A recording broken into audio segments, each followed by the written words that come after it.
A young man sweats nervously, breathing hard and confused. He looks around his surroundings and finds himself enclosed all around by rocks, and the only thing with him was a large blue orb in the middle of the room. His eyes widen in panic as he realizes that he's been buried alive. The man, Madara Metakashi, was someone who loved gambling. As such, he had a slight idea as to why he was buried alive in the first place. A few days back, he had been hired by the Yakuza, basically the Japanese mafia, for a bet and won big. He won with a perfect hand and the loan sharks he beat lost huge because of him. Now stuck wherever he was, he almost couldn't believe that they would go that far just because of something like that. It wasn't like killing him would get them a single yen back. He approaches the large glowing orb in the room with him, curious what it was. The moment he was within range, words appeared on the orb's surface, greeting someone called the Dungeon Master. Madarame was both confused and in disbelief, wondering if it was for some sort of game. He reaches out a finger and touches the orb's surface. Immediately, the words on the screen change and a sort of menu appears, replacing the greeting from before with multiple options. Madarame is rather surprised that the orb appeared to be some sort of touchscreen mechanism. He was presented with choices such as Dungeon Create, Monster Create, Item Create, and Object Create. He didn't understand any of it, but seeing as there was nothing else for him to do, he figured he would just touch things around and see what happens. He ends up clicking the first option and blinks in surprise. He's presented with a sudden diagram. It was a human within a dome next to a circle object of almost equal size. Madarame realizes it was supposed to reflect his current situation. He wonders what would happen if he tugged on the dome shaped around him, and so he reaches out a finger towards the screen once more. He tugs on the dome, making the shape stretch before letting it go. As a tear seems to form from the dome at the same time, Madarame flinches and exclaims in surprise as he hears a loud crack come from behind him. He whips his head around and gapes in shock to see that a large hole had appeared in the ceiling. He wonders if it suddenly appeared just because he messed with the diagram on the orb. A nervous smile appears on his face as he slowly tries to piece together what everything could mean. The menu with an option to create a dungeon and the orb greeting him as the Dungeon Master. Madarame comes to the conclusion that he was meant to build a dungeon. However, things weren't so simple for him to call it just a simple game. He figures that with the power presented to him, he would be able to get out of his current problem. For now, he would play along with the game. Zooming out of the small diagram of his dome, Madarame is shown a better view of the world which was supposedly outside. If the ceiling was 2 meters high and based on the rest of the miniature, then above ground was most likely 30 meters up from where he currently was. Looking at the surroundings above ground, he sees a mountain and some trees, and comes to the conclusion that he was stuck somewhere in the base of a mountain. His finger ghosts over a certain part of the orb's diagram. Seeing the high walls, he realizes it was supposed to be a town. Zooming in, he finds that the level of civilization appeared more medieval as their mode of transport were carriages. Thankfully, there were people all over. Madarame realizes that wherever he was at the moment, it was probably not the world he was originally from. Judging from his current situation in the orb, it seemed to be a fantasy world. If he was to believe what was written on the orb, he was currently known as a Dungeon Master. Despite the name, however, he didn't know what that meant to the current world. After all, looking back at the menu on the orb, he had the ability to create monsters. Madarame concludes that his first order of business was to confirm the extent of his abilities. Monsters sounded too dangerous for him, so for now he chose item creation. He decides to start off with a sword. A list of materials appear before him such as copper, steel, mithril, and adamantite. It was the material in which to make the sword from. If the entries were ordered by rarity and strength, Madarame sees that orichalcum was the highest metal.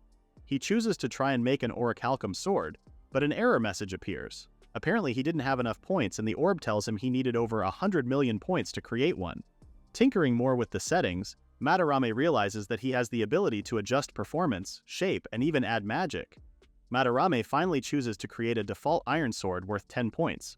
Holding out his arms excitedly, the sword in question materializes right in front of him. Madarame excitedly holds it out, eyes glittering as he wonders in amazement what happened to the law of conservation of mass, which is basically the idea that matter is neither created nor destroyed in a closed system. To put simply, a sword materializing in midair just broke that very law. Madarame suddenly turns bashful as he realizes how he's been acting and tells himself that he didn't have the time to do all that.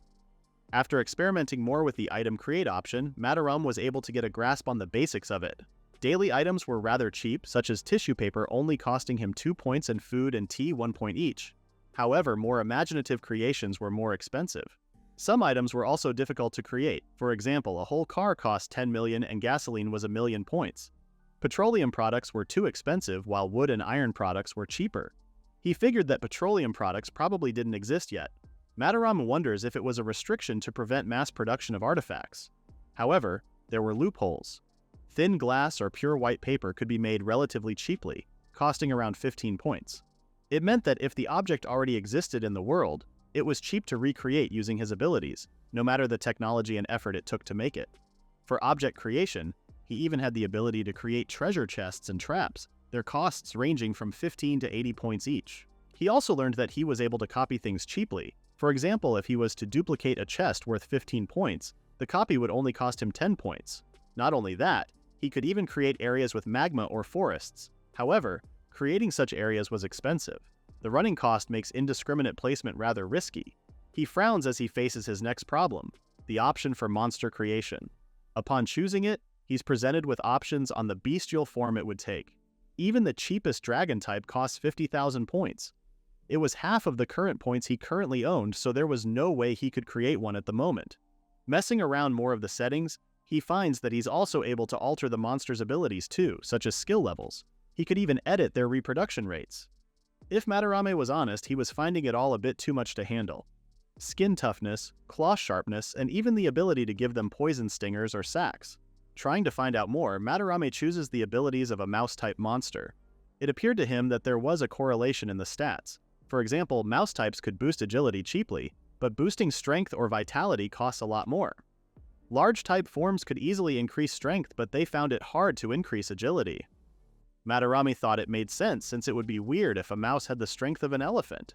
With an amused smile, Madarame liked the idea of being able to do it once he invested enough points on it. Monsters could also be given certain skills such as poison stingers, fire breath, intelligence, and lightning magic classes. There was also something called an aura combat style level. The deeper the color goes, moving from yellow to orange, then red, the stronger it becomes. It was a little fun fact that made the Chunibu part of him pleased. Basically, his delusions of grandeur were acting up. Maybe because it was the kind of system you only see in video games and such. But there were limits to skill enhancement too, so it wasn't exactly easy to make overpowered monsters. Having seen enough, Madarame finally decides to test it out. Swallowing hard, he prays that he doesn't get attacked by the monsters he was going to create. Eventually, as a safety measure, he decided to create a very weak creature. With thin legs like wires and a small, round body covered in fur, Madarame smiles nervously to himself. He hopes it shouldn't be able to attack him. Its stats would be at the bare minimum, costing only 1 point. Madarame was assured that its stats could be adjusted later, and he was only losing a point if it ended up dying from being too weak. Choosing all the necessary options, he waits for the orb to create the monster, but instead another message pops up. Apparently, since it was his first time making a monster, he could give it an intelligence skill with a class level of 10. Madarame blinked in surprise. Weak monsters generally had low intelligence. The maximum level of a skill was 10, but once it exceeded 4, the monster already had the ability to communicate. Madarame figured it was a first-time reward for him to create an assistant. Now that he thought about it, he knew he couldn't create anything he didn't understand. The higher-ups who trapped him there seemed really eager to have him create a dungeon. Seeing he didn't have many other options, he decides to follow their intentions for him for the time being and enhances his new monster with intelligence. A ball of fur materializes in front of him. Just as he wanted, it had stick-width legs and a small face. Madarame watched as it got up before tripping and falling flat on its face. He crouched down and asked if it could talk properly. Standing back up, it trots up to Madarame and thanks him for creating it. Madarame introduces himself before naming the tiny monster as Kerama. Kerama thanks Madarame for bestowing it a name. With introductions out of the way, Madarame asks Kerama to explain the concept of a dungeon master to him. Kerama tells him that a dungeon master was meant to protect the orb, which was known as the dungeon core. The dungeon core lured humans from outside, killed them, and absorbed the overflowing mana from their bodies to expand the dungeon. Madarame frowned at the idea of killing, but he tries to move on and asks about mana. Kerama explains that it was the energy inherent in living beings. The dungeon core was a device that collected mana from surrounding creatures and converted it into points. Madarame asks the purpose of the system, but Kerama doesn't know. However, Kerama says that the final goal was for Madarame to accumulate 100 billion points. The first dungeon master to achieve 100 billion points becomes ruler of the world. Madarame says it was quite the big dream, but with a glint in his eyes, he agrees that they should aim for the goal. Following Kerama's suggestion, Madarame's first order of business was expanding the cramped space and installing lighting. He also hung wallpaper and placed a table and chairs, making it look like a proper room. Sitting down on the main armchair and setting down Kerama on the table, Madarame asks how to get 100 billion points. The furball tells him that there were 3 ways to gain points. The first was to kill humans. Kerama tells him to target strong humans. Humans could accumulate more mana the more they trained, sort of like experience points in a game. However, stronger humans adventurers would come to destroy the dungeon core. Destroying the dungeon core meant the death of the dungeon, and ultimately the death of the dungeon master. Madarame frowned as he thought about his chances. The stronger the adventurer, the higher the points, but it also meant it had greater risks. Eventually, it all boiled down to how he managed the risks. Kerama continues and says that the second method was to absorb from plants and animals around the dungeon. However, this method only got him about 10 points per day, and for the third method, it was to absorb mana from humans but without killing them. Kerama says that humans had more abundant mana compared to other plants and animals. An average-level adventurer staying in the dungeon for about an hour could get Madarame around 10 points of mana. Madarame asks how many points he would get if he killed the average adventurer, and Kerama tells him it would be about 10,000 points, making it 1,000 times more than if he simply absorbed their mana. Madarame realizes that to get 100 billion points he would have to sacrifice more than 100 million people. He says that it would be impossible since there weren't even around 100 million people around there. He asks what would happen if he captured humans and imprisoned them without killing them, but Kerama says that it would be difficult. Mana was the energy of life and was released more when emotions were heightened. Adventuring in dungeons was what produced high-quality mana. Kerama offers that imprisonment and torture could create emotional fluctuations, but Madarame quickly says that he didn't want to do that. Kerama says that he didn't recommend it either because humans wouldn't leave such a dangerous dungeon alone. Not only that, Madarame couldn't create an absolutely unbreakable dungeon either. Madarame is confused by what it means. After all, he could create a door that was completely separated from the dungeon core and cannot be opened. He could even make one with a ton of traps and monsters, or even one with poison gas filling the entire floor to kill. Kerama shoots his ideas down, saying that he must ensure that the dungeon could be cleared because it was in the dungeon rules. Madarame is confused to hear about something called the dungeon rules, and Kerama explains that it was regulations he must follow when building a dungeon. Madarame exclaims in disbelief, asking who made such rules. Kerama repeats that he couldn't answer because he didn't know. Although annoyed, Madarame orders Kerama to tell him about the dungeon rules. First of all, the entrance must be connected to the dungeon core via a passage. Madarame asks if he could make a passage too small for humans, but Kerama says that passage dimensions were regulated as well. He could add doors and locks, but the key item to open them must be placed in a treasure chest on the same floor. It also wasn't allowed to make puzzles with ceiling doors with absolutely unsolvable codes. The puzzle must be fair and solvable by at least 6 out of 10 people. Madarame leans back on his chair and groans, saying that the rules were way too generous.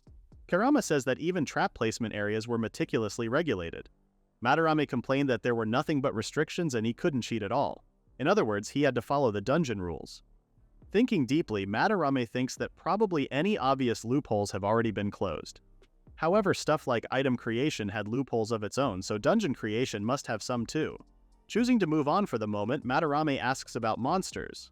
Kerama explains that monster placement also required attention. Basically, monsters had their own thoughts and moved on their own as well. They were hostile to humans and would attack without being ordered to. However, if their intelligence level was too low, they might wander off or escape. Madarame comments that it would be a big loss for him if the monsters he created escaped. Kerama continues that although locked doors could help, monsters could also trigger traps. If he were to place one near a trap, Kerama suggests using monsters immune to those traps. For example, he could use a slime in a pitfall. However, most veteran adventurers could guess traps from monster types, such as the ground being suspicious if there were many flying-type monsters going around. Kerama says that the most difficult thing was securing water and food for the monsters, making Madarame exclaim in shock that he had to watch out for that too. Kerama explains that the biggest reason monsters left the dungeon was their lack of food. Some monsters had high reproduction rates such as slime.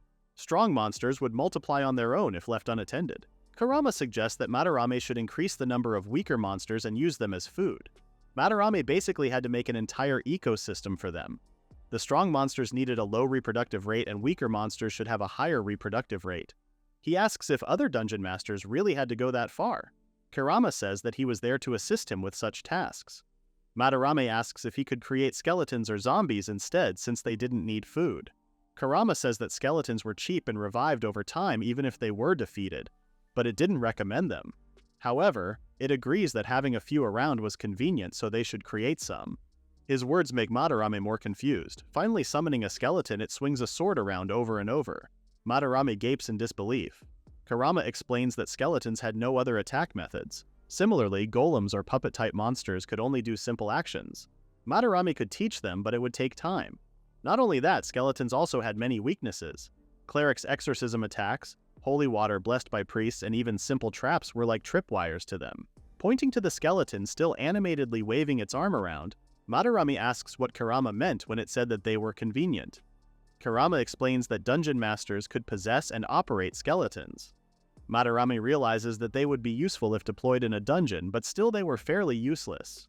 Madarame finally asks how many dungeons survived adventurer attacks and made it to their second year. There's a pause, and Kerama says that it would be around 30%. Madarame seems surprised by the news. He changes subjects again and asks what Kerama knew about the town nearby. The monster says that about an hour's walk west was the fortress city of Roadlock. There were approximately 70,000 citizens and thrived as a trading town. Thinking deeply about it, Madarame realizes it was a larger count than he expected. As a trading town, people, money, and goods should be flowing in and out. If bandits appeared seeking loot, merchants would need skilled guards, meaning the fortress city had a decent number of adventurers as guards. Madarame frowns thoughtfully to himself.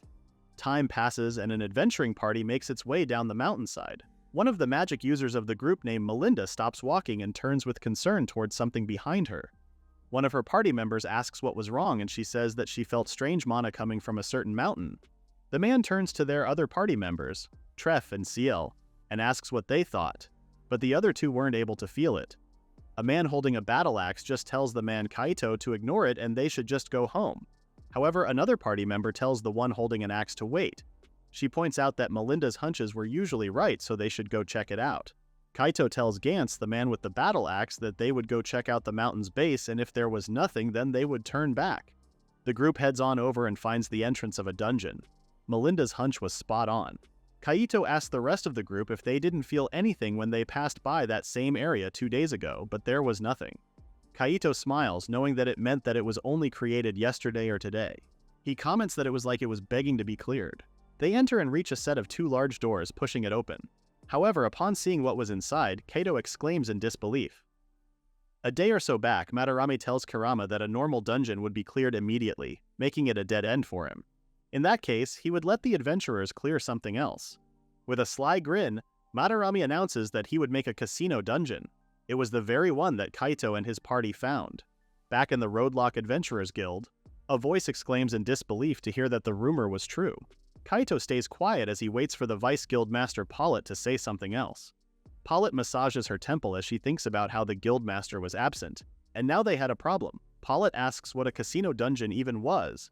It was a dungeon without monsters or traps. However, Kaito says that it was definitely a dungeon. He thinks back on when they first entered it. Heading deeper into the casino, Melinda's eyes sparkle at the sight of the interior. Even one of the members, Askel, comments that it looked more like a palace. Gantz catches sight of strange-looking boxes marked as slot machines. As they explore more, Kaito reminds them to be careful in case of traps. Kaito gives the order for Askel to check for traps and for Melinda to check for magical traps. Suddenly, Ciel calls out to them from a corner and says that there was a treasure chest outside the door. They find a box that says with a note that said that there was a grand opening sale. First-time visitors would receive 10 free coins. Gantz offers to open the chest. As mentioned, there were coins inside the chest. Gantz complained that the coins weren't exactly gold. Kaito argues that it was necessary for clearing the dungeon. Tref asks Kaito where they should check first. Kaito points to a set of 2 doors, saying that it would likely lead to the next floor. Gantz tries to open the door but finds that it wouldn't budge. Askel says that if Gantz's brute force couldn't force it open, then it wasn't going to work. Kaito points out that the sun and moon-shaped holes on the door must need something inserted. Tref comments that it was a common dungeon mechanism. Melinda finds another treasure chest somewhere in the room. However, upon opening it, it was empty. Tref finds a note on the bottom of the chest. It says that if they whispered the desired prize and inserted the required coins, the prize would be provided accordingly. They correctly assume that the coins needed were the ones they found from earlier. Ciel points out a stone tablet on another corner of the room. At the very top of the list, written on the stone tablet, it says the sun and moon symbol cost 100,000 coins each. Seeing all the other options listed on the stone tablet, Kaito decides to try choosing a low-grade healing potion first. He inserts the necessary coins and closes the treasure chest. Upon opening it again, a potion bottle was inside, replacing the coins. He hands the bottle to Treff, asking him to appraise it. Muttering under his breath, Treff casts an analyze spell on the bottle. Treff tells Kaito that it was a genuine potion bottle, so now they knew that 200,000 coins could open the door. Seal realizes that another box was meant to be an exchange box. Reading a nearby note, Melinda exclaims in shock to realize that 1,000 Kraka silver coins, basically actual money, could be exchanged for 10 coins. It meant that they needed 20 million Kraka just to reach the next floor. Treff says that in the Fortress City, 100,000 to 150,000 Kraka covered monthly living expenses. Kaito was just as surprised to hear that the money needed to buy a house was just to descend one floor. Treff points out that the price of a low-grade healing potion was far from the usual city market prices. Roadlock sold them for 900 to 1,000 Kraka. He adds that higher value items had better exchange rates in the casino. While a high-grade potion normally cost 110,000 Kraka, here it was only 100,000. Kaito tells them that they should search for more hidden coins. They spread out to check the empty bar and underneath poker tables, but they couldn't find more. Eventually, they head to the slot machines, hoping it would help. Looking at the slots, Melinda wonders about the pictures. They seem to show cherries and grapes. Gantz points out that they could insert coins at a certain slot. Kaito urges them to insert one and he pulls the lever. Immediately, the slot machine bursts into life. Gantz asks Kaito worriedly if he was alright. Suddenly, Melinda comes up from behind Kaito, her chest pressed against his back, and asks if they should press one of the other buttons on the machine. Kaito warns her that it might not be safe, but it was too late, and Melinda presses it anyway. The slot machine slows to a stop and a line of cherries is formed. Coins tumble out from a slot underneath the machine. Melinda is confused by what just happened, but Kaito realizes that the slot machines were made to increase coins. He urges them to take coins of their own and try increasing them. Melinda is reluctant about wasting coins, but Kaito reasons that they didn't spend any initial capital anyway. They spend the rest of the time excitedly using their coins with varying reactions. And so finishing his report to Pollitt, Kaito says that it was a special but very fun and unusual dungeon. Pollitt looks at him unimpressed, hearing that he tried not to say that it was fun, but still he slipped. Pollitt says that if what Kaito says was true, then it was indeed an unusual dungeon. But if there were no monsters, then the danger was low. Kaito argues that the place required time to clear and many adventurers needed to go there. Not only that, but it was also close to Roadlock. Kaito continues to say that the Guildmaster would definitely want the details. Pollitt says that she had no intention of showing Kaito favor just because he was the Guildmaster's nephew. However, after a pause, Pollitt agrees to investigate the dungeon. She says that she would request an escort and guide from Kaito's party. Tomorrow morning, Kaito was to take her and the investigation team of 4 to the dungeon. Kaito was surprised to hear that Pollitt, who was the Vice Guildmaster, was coming too. Pollitt lets out a sigh of exasperation, admitting that the guild was currently short-staffed. Meanwhile, Kerama steps closer to the dungeon core. Madara and Kerama were at the dungeon's lowest floor. Kerama comments that he had never imagined using a dungeon as a casino. Madara is pleased by his clever idea. Kerama argues that they ended up with losses, but Madara says that there was also an initial bonus, so next time they would be profitable. Kerama is worried that stronger adventurers would come, but Madara argues that that was exactly the plan. They had to lure strong adventurers into the casino and collect their mana. Normally, if strong adventurers gathered in a dungeon, there was a risk of it being cleared, but the casino had no such concern. There were only a few points left, but Madara says that they should start operating the next facility. Eventually, Kaito's party and Pollitt's team arrive at the dungeon. Looking around rather nervously, Pollitt says that it was rather unusual. There were no monsters visible, but she asked Kaito to guard the team until the investigation ended. Kaito tells himself it was time for him to work, and he forces himself to continue with the slots later. Seal notices that the box that had 60 coins yesterday now only had 50 inside. Treff points out that the note said the coins were limited to the first-time visitors, so the coins in the box were most likely meant for the 4 investigators and the Vice Guildmaster. Gantz cries out in dismay, hoping he could have the chance to play too. Kaito jokingly asks him if he should just exchange money for the coins, but from behind them, Melinda wears a scary expression, waiting for them to actually do it. Looking at the list of prizes on the stone tablet, Pollitt notices that there were a lot of empty spaces. She says that spending 200,000 coins just to open a door was impossible. Kaito adds that it would take forever, but Pollitt says that it was more likely that it would never be cleared. They couldn't exchange coins back to cash, but they could trade it for sellable items like potions. It meant that having 200,000 coins was like holding 20 million kraka.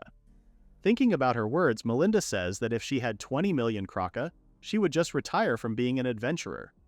Kaito jokes that if they absolutely had to clear it, the guild would have to fund it. Pollitt immediately refuses, saying the guild couldn't afford 20 million. Moving on from the stone tablet, Pollitt tells Kaito to investigate the slot machines. He immediately jumps up at the chance and says that the best way to do it would be playing them. Melinda casts him an unimpressed look. Pollitt watches as Kaito plays a couple of rounds before exclaiming in victory. Eventually, Pollitt sighs in exasperation and tells Kaito to stop as she got the basic gist of it, much to Kaito's surprise. Pollitt explains that the bet amount differs depending on the slot machines. Gantz agrees, saying that while certain machines only needed 1 coin to play, another needed 10 coins. Waving a bag of coins around excitedly, Gantz says that the coins increased a lot, and Pollitt comes to the conclusion that the higher the bet they made, the better the payout would be. Kaito realizes with delay that yesterday, there weren't any slot machines with a high payout.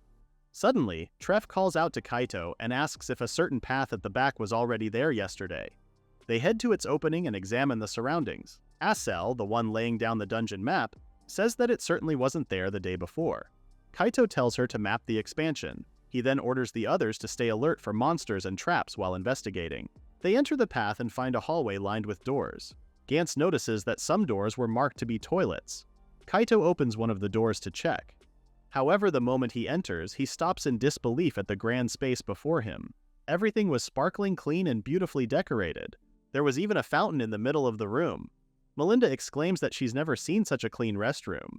Gantz was so shocked by the sparkling toilets that he said he could even eat there. Overtaken by excitement, Melinda tells Kaito that they should check the women's restroom next. Kaito comments again that there were no monsters in the restroom as Melinda continues to marvel at how clean everything was. Suddenly, Gantz calls out to Kaito from the next room over, telling him how amazing it was. Kaito flinches and lightly reprimands Gantz for not worrying about monsters, but his words are cut short when he enters the room. It was a bathroom with a large pool filled with hot water. Following close behind Kaito, Pollitt sighs again, wondering what she was going to report to the guildmaster. The rest of the investigation team enter the bathroom, saying that they needed to investigate thoroughly since traps might still exist. Kaito agrees that reporting was one thing, but the question was whether they should use it in the first place. Actions they made within the dungeon were at their own risk, but it was still so unusual.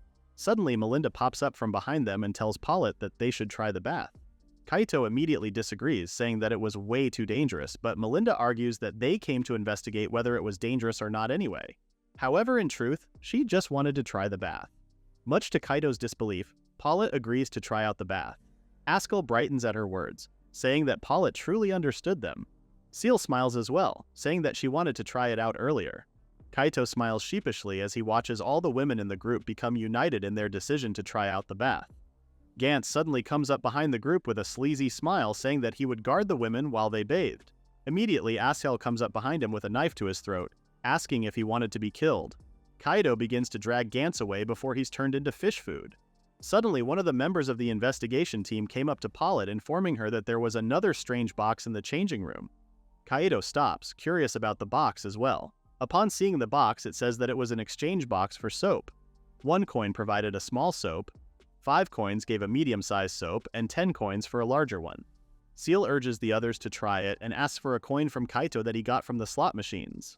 With a shaky hand, Kaito hands one over to Seal to exchange. Upon receiving it, she exclaims in delight at the amazing smell. With glittering eyes, Melinda asks Kaito for 5 more coins to try the medium-sized soap, and with shaking hands, Kaito hands it over to her. Comparing the sizes of the soaps, Melinda says that the 5-coin soap might be a better deal. Pollitt then asks 10 coins from Kaito for the last prize. Kaito forks it over, but he collapses in dismay to his knees to find that he only had a few coins left from his winnings. Exchanging the coins, Pollitt is surprised to find something different from soap in the box. It was a bottle of hair oil. With Melinda's urging, Pollitt uncorks the bottle and they're immediately invaded by a pleasant smell. Pollitt tells the rest of the girls that the oil was most likely from the south.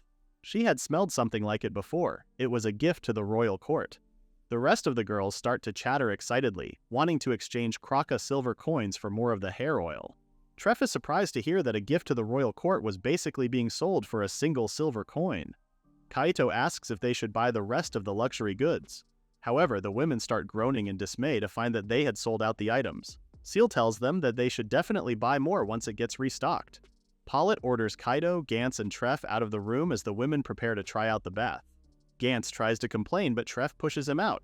The women have fun with their bath, conversing and laughing amongst themselves. Meanwhile, the men are stuck outside, spending time at the slot machines.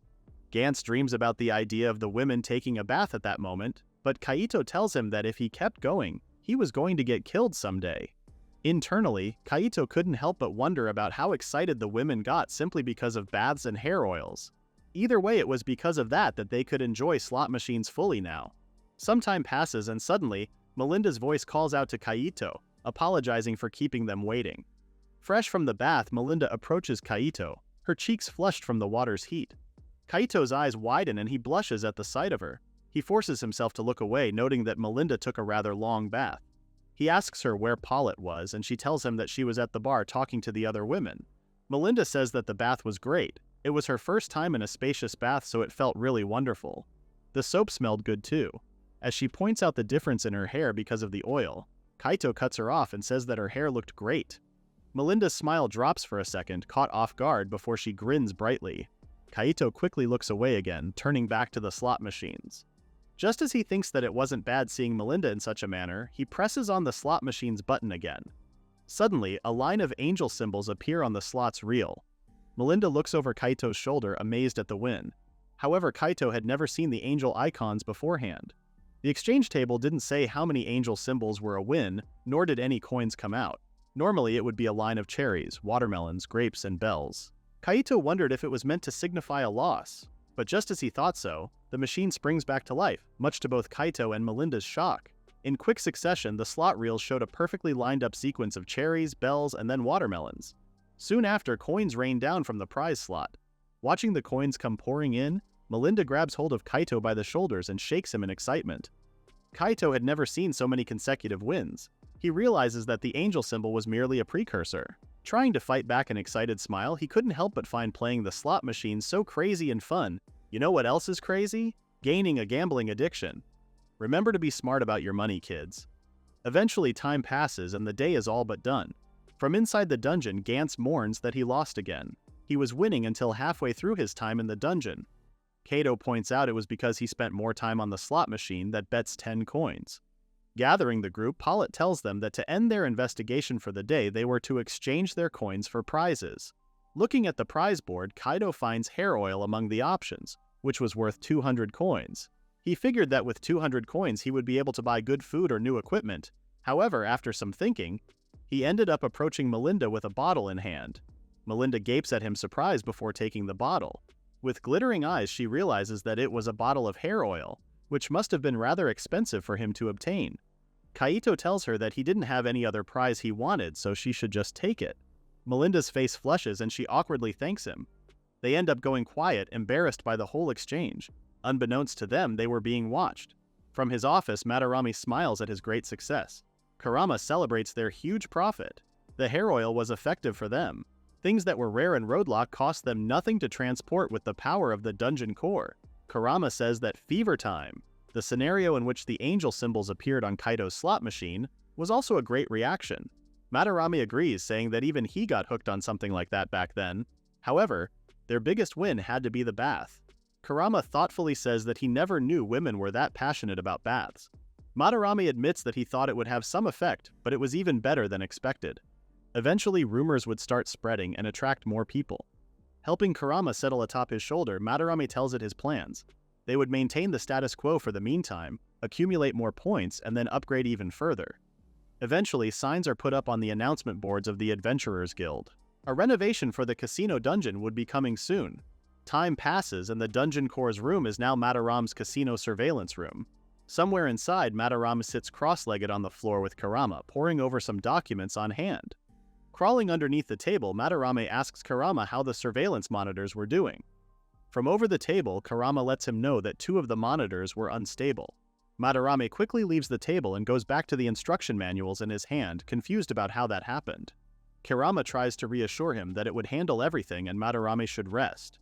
Madarame laughs and tells him that he couldn't do that because they were already quite behind schedule.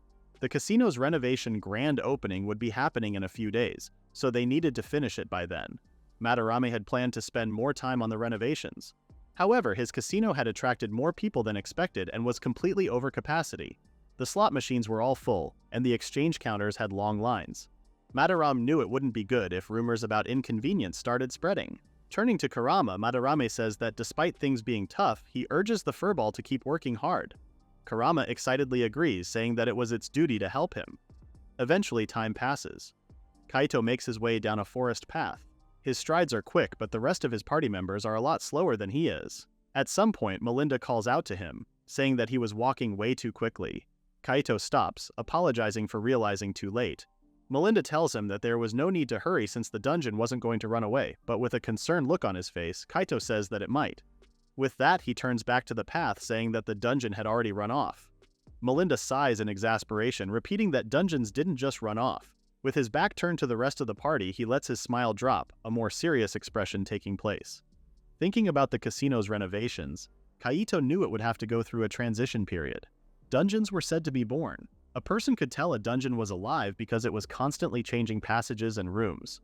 Major changes like floor reshuffling occasionally occurred. Adventurers referred to these major dungeon changes as transition periods.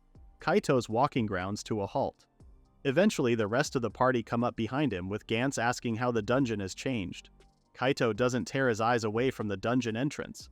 From being a small opening in the side of the mountain's base, it had grown to become a grand entrance styled like classical Greek architecture. Astel gapes with combined awe and terror, impressed and unable to believe that it was still the same casino dungeon. Treff was equally as impressed, noting that the dungeon had grown so fast that it was already a medium-sized dungeon. With a nervous look on his face, Kaito urges the party forward. They enter the dungeon with their weapons ready. When a transition period occurred, there was no telling how the dungeon had changed during that time. But internally, Kaito could only hope that the dungeon had not been ruined by weird renovations, since everyone loved the slot machines and the baths. They descend the staircase leading to the main casino, but stop short just before entering. Melinda's voice is shaky as she speaks up.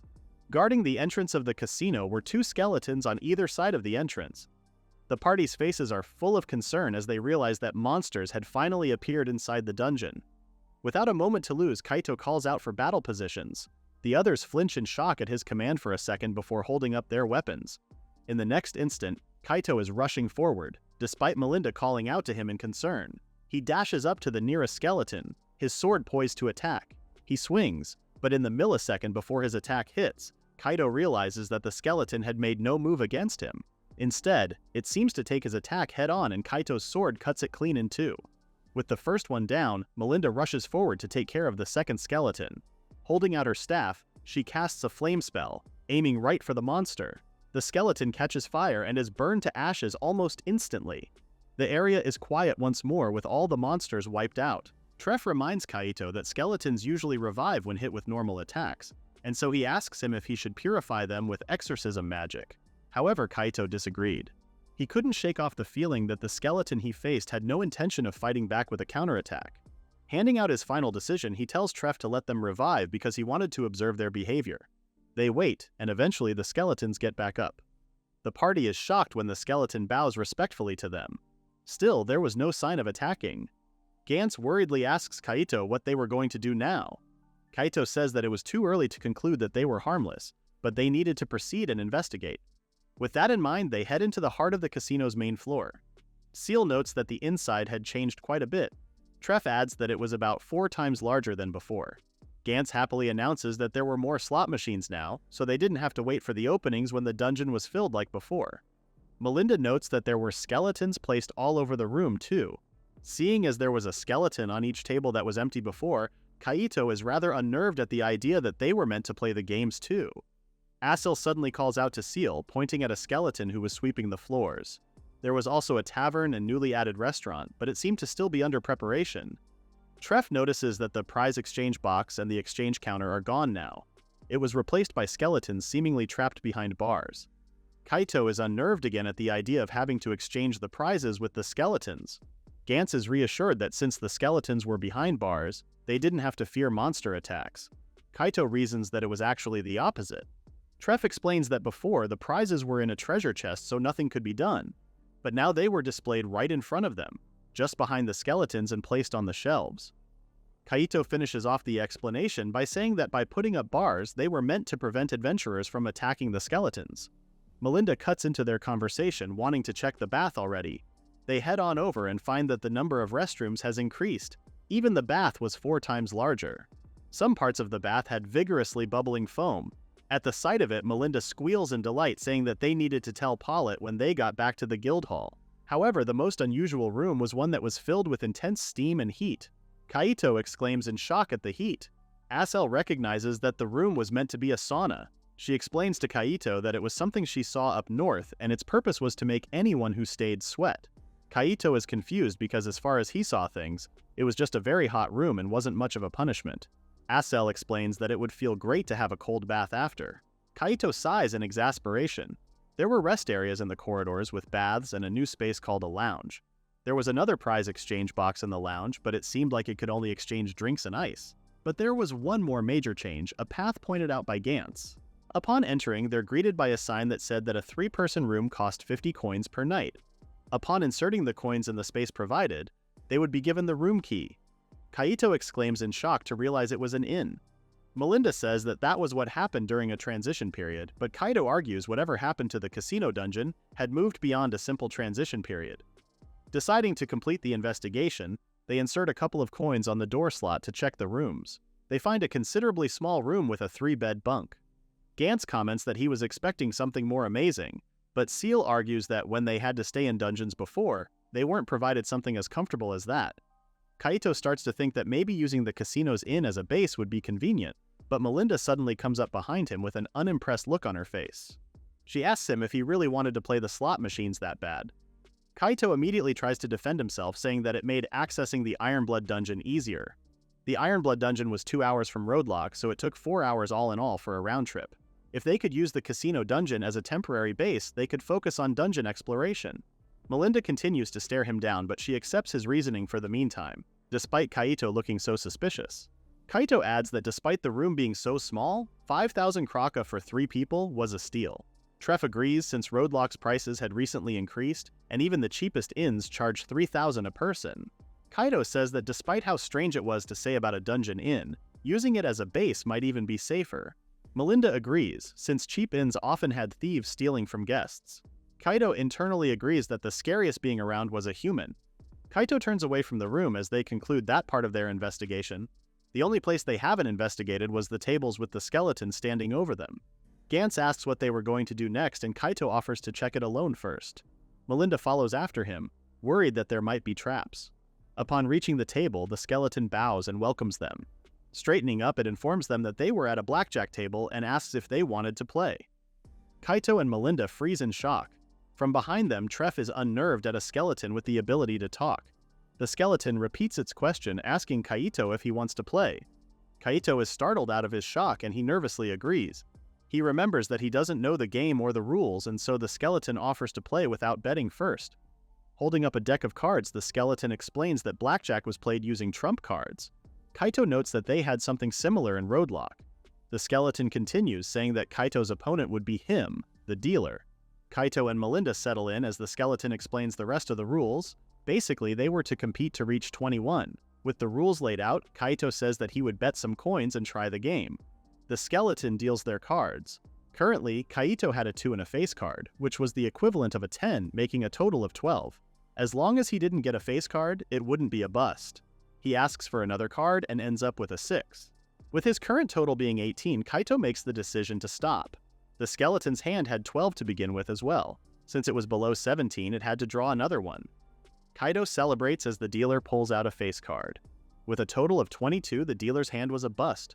The skeleton claps for Kaito, congratulating him on his win. Kaito and Melinda leave the table, the skeleton bowing again as it bids them farewell. Reuniting with the group, Gantz asks how it went. Kaito was sure it was perfectly safe, he just didn't know how to report it to the guildmaster. Time passes and eventually Kaito's party makes its way back to the guild hall. However, standing before an angered man, Kaito could only smile and tremble nervously. The man yells, asking if Kaito was serious about talking skeletons that didn't attack humans and an inn in the dungeon. Cowering in fear, Kaito tells the man that he wasn't joking at all. The man's eyes are sharp as he stares down Kaito. He was Kaito's uncle, but also the guildmaster, Gillen. Gillen says that it was already causing issues for guild operations since younger folk were constantly hanging out at the casino. But an even bigger problem was the hair oil being sold at the dungeon. It was becoming a rumor in other towns too. In a recent auction, one bottle sold for 10 gold coins. Kaito reasons that no matter how good the quality of the product was, it still wouldn't be worth all that much. The market price of the hair oil should be around 4 gold coins. Gillen tells him that it had become a target for speculation among the merchants. If prices went up with every resale, things were going to get out of hand. Kaito adds that the bathhouse was becoming a rumor among the locals as well. Soon, even townsfolk might flood the dungeon. Gillen says that if monsters were attacking people, they could restrict dungeon entry, but since there was no danger, it was hard to restrict them. However, a dungeon was a dungeon. Gillen says that even if they didn't attack, monsters had appeared in the dungeon and they couldn't just leave it be. Kaito flinches, asking if the guildmaster planned on conquering the dungeon. However, Gilla punches the nearest wall, saying that if that were possible, then he wouldn't be complaining. The other day, the lord's cousin's acquaintance or some noble's daughter came by just for the hair oil. If they crushed that place, they would be the target of criticism. Even merchants might complain too. Kaito internally laughs to himself, seeing how tough being a guildmaster was. However, they couldn't leave the problem alone if they wanted to enjoy the casino. Kaito goes quiet, deep in thought. After a while, Kaito suggests placing adventurers as guards in the casino dungeon. Gillen sighs, asking who would even pay for something like that and if anyone would even consider doing it for free. Kaito wonders if they would be able to monopolize the hair oil. If they're able to and they add a markup, they could use it to fund the security team. It would also justify the monopoly. Gillen asks if it was also a tactic to keep the merchants in check. Kaito says that since the place was still technically a dungeon, dungeon incidents weren't crimes. Gillen considers what it could mean for the kingdom law, but Kaito reminds him that dungeons were adventurer territory, so merchants meddling in was wrong. Not only that, if the guild sold it all at a fixed price, merchants should be able to benefit too. Kaito offers to prepare one bottle for smoothing things over with the nobles too. Gillen slowly agrees, but Kaito makes sure to remind him that violence was of course unacceptable. Gillen raises a hand to reassure him before he compliments Kaito, saying that he was better at coming up with diplomatic approaches than being an adventurer. Kaito's eyes brighten at his words, but his expression quickly drops when Gillen doubles down and says that he was second-rate as an adventurer. Meanwhile, Madarame sits back on his chair watching the surveillance monitors. Kerama celebrates that the renovations were a success. Madarame admits that he was relieved as well. However, stationing adventurers as guards in the casino was a rather unexpected move. He wonders if they should be a guard station for them. More importantly, however, Madarame wasn't expecting them to get more regulars staying at the lodging facilities. Kerama suggests that it was most likely because there was a medium-sized dungeon about an hour away from the casino, and the adventurers were using their inn as a base. Madarame admits that he had prepared the lodging area so the adventurers could enjoy the slot machines until late into that night, but he was surprised it was being used as an actual inn. He was glad that it was popular, but he frowns over a different problem. In one of the monitors, a large pile of coins was being displayed. Kerama asks if the accumulation of the silver coins was a problem. Madarame explains that money was meant to circulate and he had no plans on using them. If they kept hoarding silver coins like that, eventually a shortage would stage in the human world.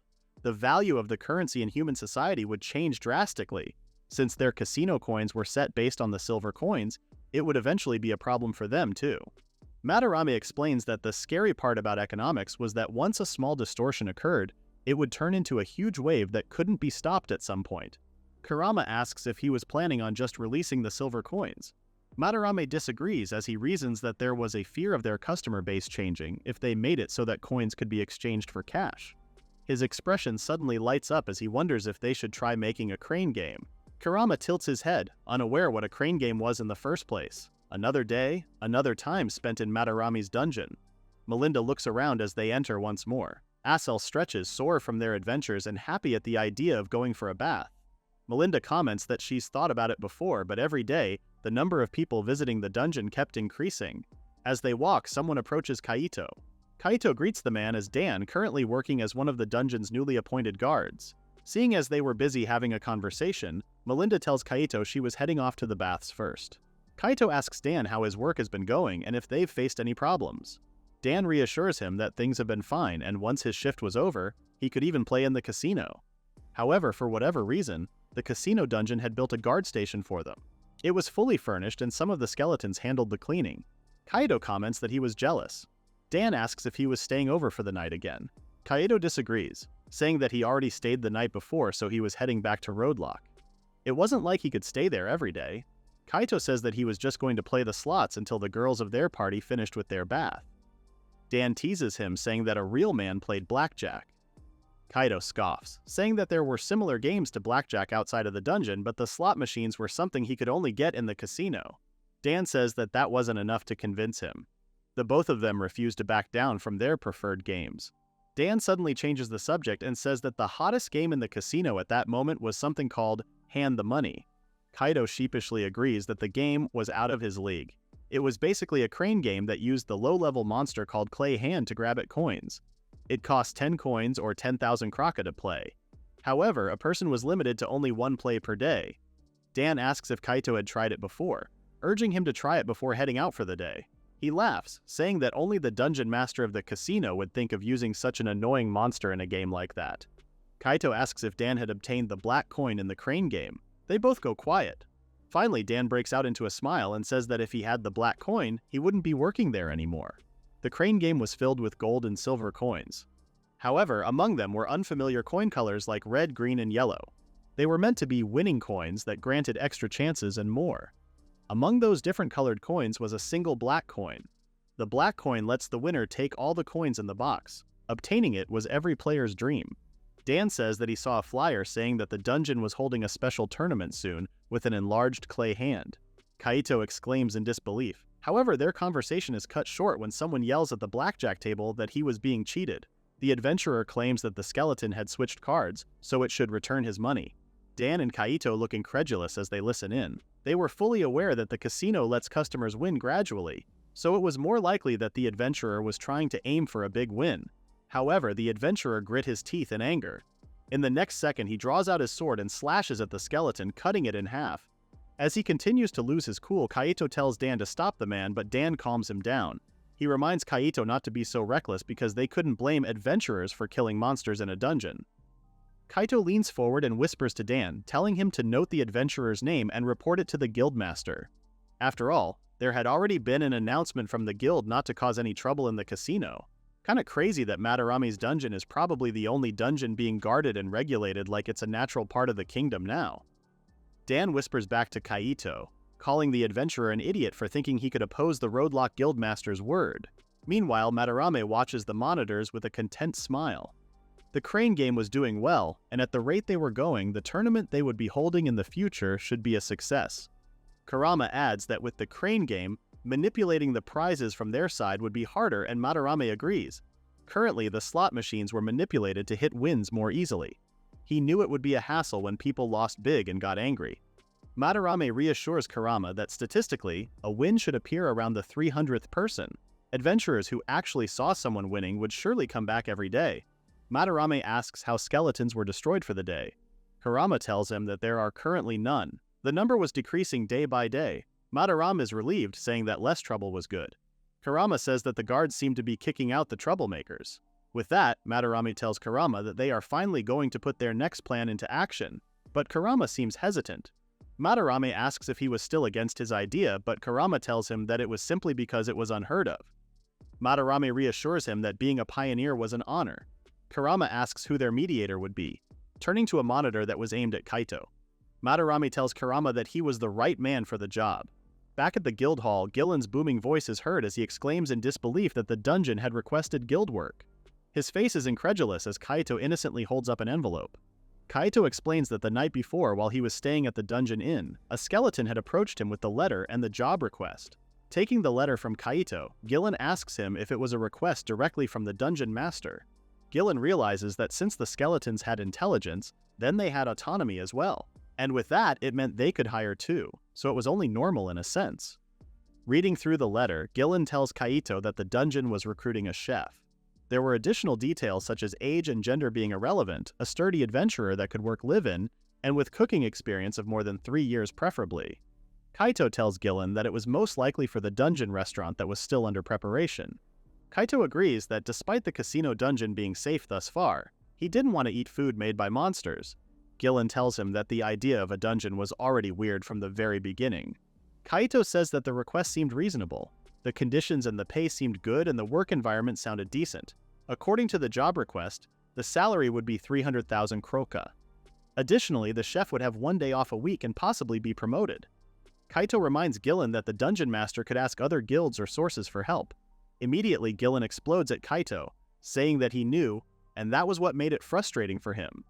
Finally, Gillen sighs and says it couldn't be helped.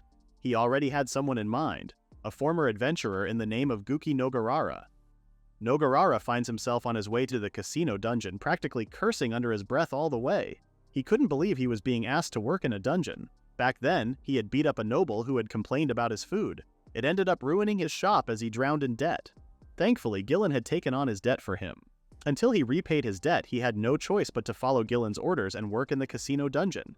He declares that once his debt was paid off, he was quitting immediately.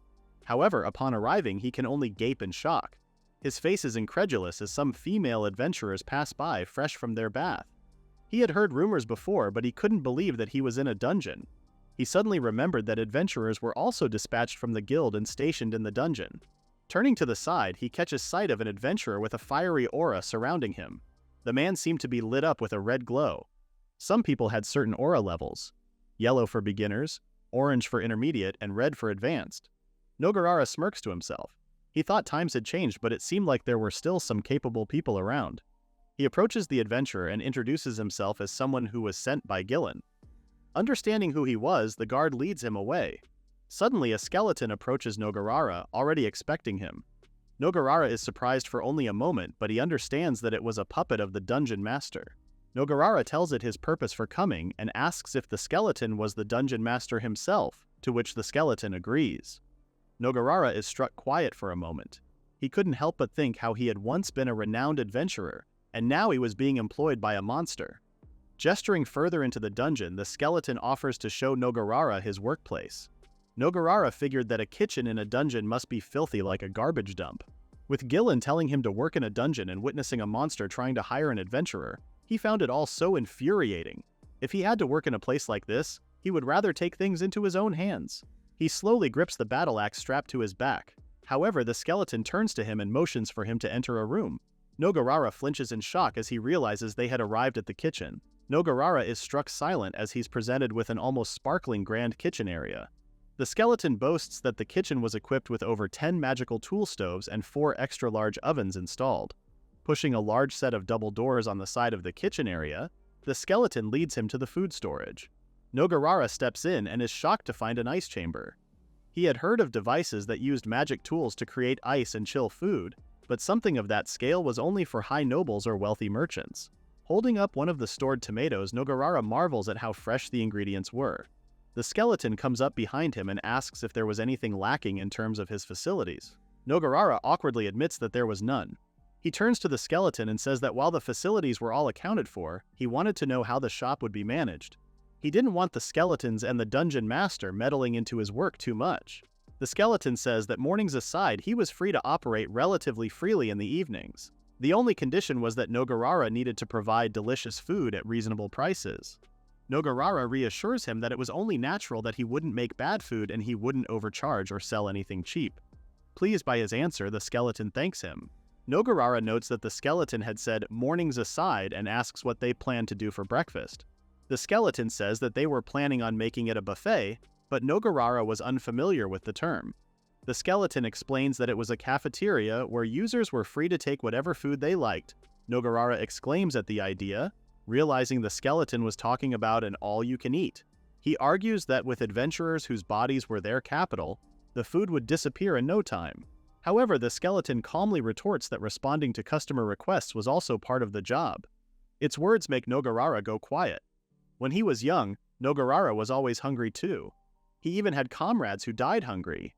Now that he thought about it, he wanted to let the younger adventurers eat their fill. Nogarara tells the skeleton that it couldn't sell the service for cheap. The skeleton agrees and says that instead they would set the breakfast buffet at a rate of 1 silver coin or 1,000 kroka. Nogarara couldn't help but think that even if it was an all-you-can-eat, the price was rather expensive for breakfast. The skeleton suddenly chimes in and adds that the breakfast buffet would be free for guests staying in the dungeon inn. With all that in order, Nogarara accepts the terms and shakes the skeleton's hand, agreeing to work in the dungeon kitchens. Meanwhile, flyers for the soon-to-open casino hotel were being passed around. Reading through the flyer, Seal wonders what the dungeon was planning this time around.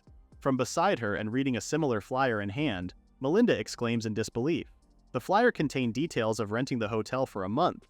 A single room cost $90,000 while a triple room went as high as $250,000 per room. She found it expensive, especially since the standard rent in Roadlock starts from 50,000 kroka. Reading over his own flyer, Kaito notes that they were allowed to check the rooms for themselves. Seeing them approach, the skeleton greets Kaito by name. Kaito's eyes brighten to hear that the skeletons knew him personally. From behind him, Melinda laughs at him for being too happy that they recognized him. Kaito asks the skeleton about touring the new hotel, and they're led away to check the amenities. They're shown a room that was more fit to be called an apartment. The party goes around and inspect the area, finding it rather nice to live in. Seal notes that there was even a stove and a faucet where they could make tea. Treff comments that the private rooms were quite nice too. The skeleton giving them a tour informs them that if they signed a contract, a skeleton would clean their room once daily. However, they're requested to keep their valuables in the safe during that time. Kaito knew that the hotel was still a bit out of his reach. He agrees that it was certainly a room worth the price, however. As he continues to explore the room, he catches sight of some paper on the table. Picking one up, he asks the skeleton what it was. It was a breakfast ticket. The skeleton tells him that the hotel would prepare breakfast at the restaurant for guests who stayed. The skeleton adds that the breakfast was a buffet. They would prepare the meals on a large table and the guests could take whatever they liked and as much as they wished to eat. At his words, Gantz appears behind the skeleton and asks again if it was really going to be an all-you-can-eat. The skeleton rather nervously confirms that several types of bread, egg dishes, meat dishes, salad and fruits would be served, not to mention soups and juices. Immediately, the entire party gapes in awe at the very idea. As for the taste, they guaranteed it was the same quality as served in other restaurants rumored to be above average in price. Melinda asks if only hotel guests could try it, but the skeleton reassures her that any visitor would be able to for a flat rate of 1,000 kroka. Kaito thinks that if it was an all-you-can-eat, it was certainly not a ripoff. Although spending 1,000 kroka just for breakfast was still a bit much. He turns to Gantz to ask for his opinion. However, his head was already spinning at the thought of an all-you-can-eat buffet. Kaito could practically see in his eyes that he was blinded by the thought of meat. Turning back to the skeleton, he asks if there were any rooms available. Time passes and Kaito takes a sip of his tea. However, his calm is short-lived as he all but slams his teacup back down. He realizes he was being too comfortable. He wanted to make the dungeon his base instead of Roadlock. At the moment, he was spending time at the Dungeon Cafe. While the restaurant operated during the mornings and evenings, the cafe operated throughout the day. However, Kaito couldn't relax and he slouched into his seat. Items he obtained in the dungeon had to be sold and he would need to show his face at the guild eventually. He moans in complaint, wishing that the dungeon had a buyback shop in place. At his own words, he stops short. In the next second, he gets up in a frenzy. He yells that they just needed to build a buyback shop in the dungeon. However, he realizes in the next second that he was too loud, disrupting the other patrons of the cafe. He quickly apologizes and sits back down. Slowly, he realizes that a buyback shop wouldn't be enough. They needed weapons and armor too, so they would need a workshop. They'd even have to call in merchants too. His adrenaline soon leaves him as he realizes that one buyback shop would be too simple. At the scale of the dungeon, it would practically be a small town. As he's struggling to think of a solution, he stops again. He thinks of the idea of setting up a guild branch office in the dungeon itself. With a nervous smile, Kaito wonders if he should talk to his uncle and the Roadlock Guildmaster Gillen about the idea. If he succeeds, Kaito could actually be a sponsor of the casino dungeon at this rate. Meanwhile, Madarame flinches as someone knocks at the door to his room. He turns to find a skeleton with Kerama on hand. Kerama had brought in a report. Madarame apologizes as Kerama could have waited to get it sorted the next day. However, Kerama says that he wanted to show Madarame one more thing. He tells him that according to the report, the casino operations were proceeding smoothly overall. The breakfast buffet was particularly popular, although they did run out of ingredients. Madarame reassures him that it was fine since the ingredients were fairly common, so they didn't cost much in terms of points. They could recover the cost just from the stay duration. Kerama agrees before shifting the subject and congratulating Madarame. With a proud smile, Kerama announces that the daily net points they gained has exceeded 10,000 points. Madarame asks what he means, and Kerama reassures him that it was wonderful news, since there were only a handful of dungeon masters who gained 10,000 points per day within 6 months. However, Madarame sighs in dismay. At the current time, they were at a dead end. About 70 to 80% of Roadlock's adventurers had already come to the casino. It was good that they had achieved rapid growth in half a year, but if they were at their limit, all that's left was gradual decline. If they made 10,000 a day, that would be 3.6 million a year, meaning it would still take them 3,000 years to earn 100 billion points. Kerama reminds Madarame that as long as the dungeon core wasn't destroyed, Madarame wouldn't die. Madarame lets out a short laugh, saying that the casino wouldn't last that long. Eventually, people's tastes would change and similar facilities would appear. They needed at least 10 times or maybe even 50 times more customers than they did now. Meanwhile, in a place called the Grand Hall, a council is gathered. A man in glasses raises the information to the rest that a rookie dungeon master named Madarame was rapidly increasing his points. Another council member had heard Madarame makes his visitors pay a high fee just to open the door. Another man complains that if that was true, he was acting against the principles of a dungeon. A woman turns to someone called Dogoskara, informing him that Madarame had never killed a single person to this day. Dogoskara frowns at the news, calling Madarame a pathetic dungeon master. Someone commented that it was almost a year since Madarame started his dungeon. At the head of the council, a woman is quiet for a moment. Finally, she declares that Madarame was to be summoned for an inquiry hearing. A man walks into the casino dungeon and immediately catches the eye of multiple people. They greet him happily and with open arms without hesitation. With neatly styled blonde hair and a well-tailored red jacket, he was a man of means named Jake. However, internally, Jake couldn't help but wonder what expressions the people around him would all make if they knew that his true identity was the casino's dungeon master, none other than Madarame. He had started occasionally visiting the casino floor using that form, possessing a humanoid puppet. It was a nice change of pace for him, too. As he walks past the slot machines, a woman calls out to him. Jake greets the woman as Alessandra, complimenting her for her beauty. Alessandra is pleased by his words, hiding her laughter behind a newly manicured hand. Noticing her nail color, Jake recognizes them as the new prize available for exchange, and he compliments Alessandra again, saying they suited her. She rushes up to him with a bright smile, happy that he noticed how she finally obtained them. Jake or Madarame's purpose for walking down the casino floors was information gathering and research. By interacting with adventurers on the floor like how he was doing, he could obtain raw information. Fluttering her eyelashes at him, Alessandra invites Jake out to dinner. He smoothly agrees but informs her that he wouldn't be able to that very night because another girl named Minchia had already invited him. At his words, Alessandra whines out loud that Minchia had beaten her again. She couldn't understand what was so great about her. As she stomps away, Jake fixes his coat and lets out a sigh of relief. Unbeknownst to everyone else, Minchia was another temporary form he controlled. It wasn't like he had a cross-dressing hobby or anything, but instead Minchia was created for him to freely research women's needs. Her existence was also convenient in times like this. Jake heads over to the bar and chooses his drink.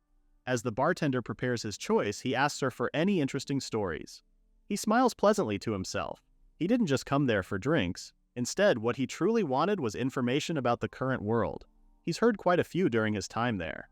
There was a massive hole somewhere in the world that went all the way to the abyss. There was said to be a tower reaching the heavens, created by the gods. And there was even a world tree as large as a mountain range. 1,000 years ago, there was supposedly even something called a mythical war. But he still wasn't sure if it was true or not. Jake takes a sip of his drink, and when he lowers it, the bartender offers a story about those who challenged the 8 Great Dungeons. The 8 Great Dungeons was the collective name for the 8 world-famous dungeons known as Unconquerable. Jake jokes that there were always fools in every era who challenged the 8 Great Dungeons, but the bartender says that the current rumor was that the dungeons might finally be conquered. Jake blinks in shock. The bartender continues as she wipes down a glass.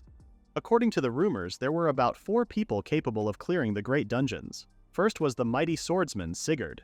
He became a legend from a certain tournament after he effortlessly sliced a giant iron ball, larger than himself, in half. He was currently attempting to conquer the Black Dragon Dungeon. Second was the phantom assassin, Yogiri. No one had ever seen his true form. The only proof of his existence was the left-behind heads of his targets he had decapitated. He was currently attempting to conquer the malevolent Blade Dungeon. Third was the Witch of Ashes, Altair Vermilion. She was a genius from the magic city of Gondoranov. While it's believed that class level 7 and above magic couldn't be cast alone, it was said that she was able to cast class level 8 magic alone at the mere age of 10. She was currently attempting to conquer the Dungeon of the Crimson Lotus. And finally, fourth was the Saint of the Salvation Church, Treftiana. She was a woman recognized as a saint by the Salvation Church for the first time in 100 years. She possessed exceptional healing powers and was said to be able to regenerate even lost limbs. She was currently attempting to conquer the dungeon of the Celestial Maiden. Hearing the story of the 8 great dungeons and the rumored 4 challengers, Jake smiles to himself, intrigued. He thanks the bartender for the stories and asks for the best drink in the bar. As a bonus, the bartender tells him the story of the divine sword Mion. According to the rumors, it was a sword that no force or boast could draw from the ground, and only a hero recognized by the gods could wield it. Shifting his drink around, Jake thinks about the gods of the current world. After that, for about 2 hours, he drank at the bar and listened to various stories from adventurers. Lately, the hottest topic was all about the town being built near the casino dungeon. With the guild branch construction underway, other facilities were being built, and it was starting to look like a little town already. Retreating to his own room, Jake lies down on the bed and releases his possession of the puppet body. In a blink of an eye, Madara was back in his own body. He stretches, finding his original body far more comfortable. He exits the room with a spring in his step. Out of everything he's heard, however, the most surprising thing was that the one who suggested the casino dungeon town was none other than Kaito, the first adventurer to visit. Kaito, you amazing bastard. You were actually able to pull it off. Upon leaving the room, Madara runs into a maid he calls Maria. He asks her how things are going, but instead of speaking, she only nods her head. Maria was a monster Madara had created. However, she wasn't alive. She was a zombie, a literal moving corpse. Madara tells her that the clothes and cosmetics they made were popular, but it was only expected of the prize development department she was a part of. Madara tells her that he wanted to check the next projects, and Maria nods again as she leads him down the halls. Maria had been given intelligence and vocal cords, but she rarely opened her mouth. Madara figured it was part of her personality as well. They reach the room for prize development and he knocks on the door. He announces his arrival to 2 more maids named Melia and Aaliyah, who immediately turn to him upon his arrival. Maria alone wasn't enough manpower for the prize development department, so he created Melia and Aaliyah. Madara sure does like names ending in A, huh? Jake is literally the only one of his creations without his name ending in A. Madara had changed the maids' hairstyles from one another because it became troublesome for him to tell them apart. Maria had the shortest hairstyle, followed by Melia, with Aaliyah having the longest hair. He tells Melia that the nail polish she made was popular. The clothes Aaliyah designed were also well received, however they were so popular that he saw people here and there wearing the exact same clothes. He asks Aaliyah to add some color variations or small changes even for the same items. Aaliyah nods her head in understanding. Madara smiles awkwardly to himself. Although the zombie maids didn't show much emotion, they were still able to listen properly. He turns back to Maria and asks to see the new products. He's presented with perfume bottles and lipsticks and nail polish. He double-checks with Maria that the ingredients they used weren't toxic to humans, to which she nods her head. He's heard that old cosmetics use things like poisons and minerals. However, he couldn't risk that. If the cosmetics proved poisonous, the casino dungeon could be seen as a dangerous one and easily become a target for conquest. Finishing up, he asked the zombie maids to let him know if there was anything lacking in their work before heading out again. In the surveillance room, Kerama turns around at the sound of the door opening. He greets Madara happily as he returns. Kerama suddenly tells Madara he had something to discuss with him, piquing Madara's curiosity as the furball had suddenly taken on a more formal tone. Kerama bows as he congratulates Madara for his anniversary since becoming a dungeon master. However, regarding that, Kerama brought both good news and bad news. Madara laughs lightly as it was the first time he's been told the phrase. For the good news, Kerama tells him that because Madara was able to survive as a dungeon master for a year, he gained the right to enter and exit the Dungeon Society. The Dungeon Society was a shared dungeon where dungeon masters could gather. Masters who survived 1 year could install a dedicated transfer circle to come and go within the society. Madara notes that it was his first time hearing of such a place, and Kerama explains that it was a rule not to tell him until a year had passed. After all, there were many masters who didn't get to survive a full year or were possibly preyed on by newcomers. Madara asks what the society was for, and Kerama explains that it was mainly a social place for exchanging information, but they could also buy and sell monsters. Kerama adds that Madara could also use points to purchase land within the society. At his words, Madara thinks of the possibility of opening a second branch of the casino dungeon. Kerama says that Madara could also lend and borrow points, much to Madara's shock.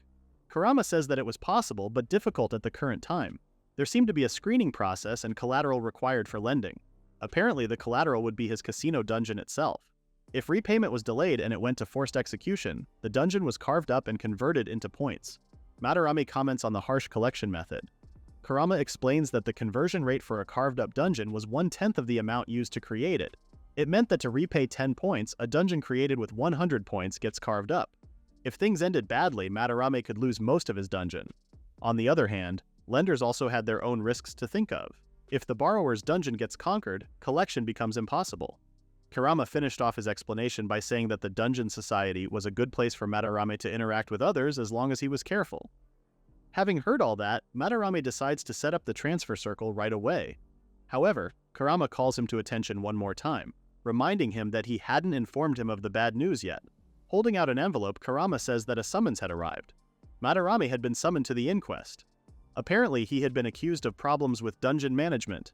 There were 8 dungeon masters currently accusing him.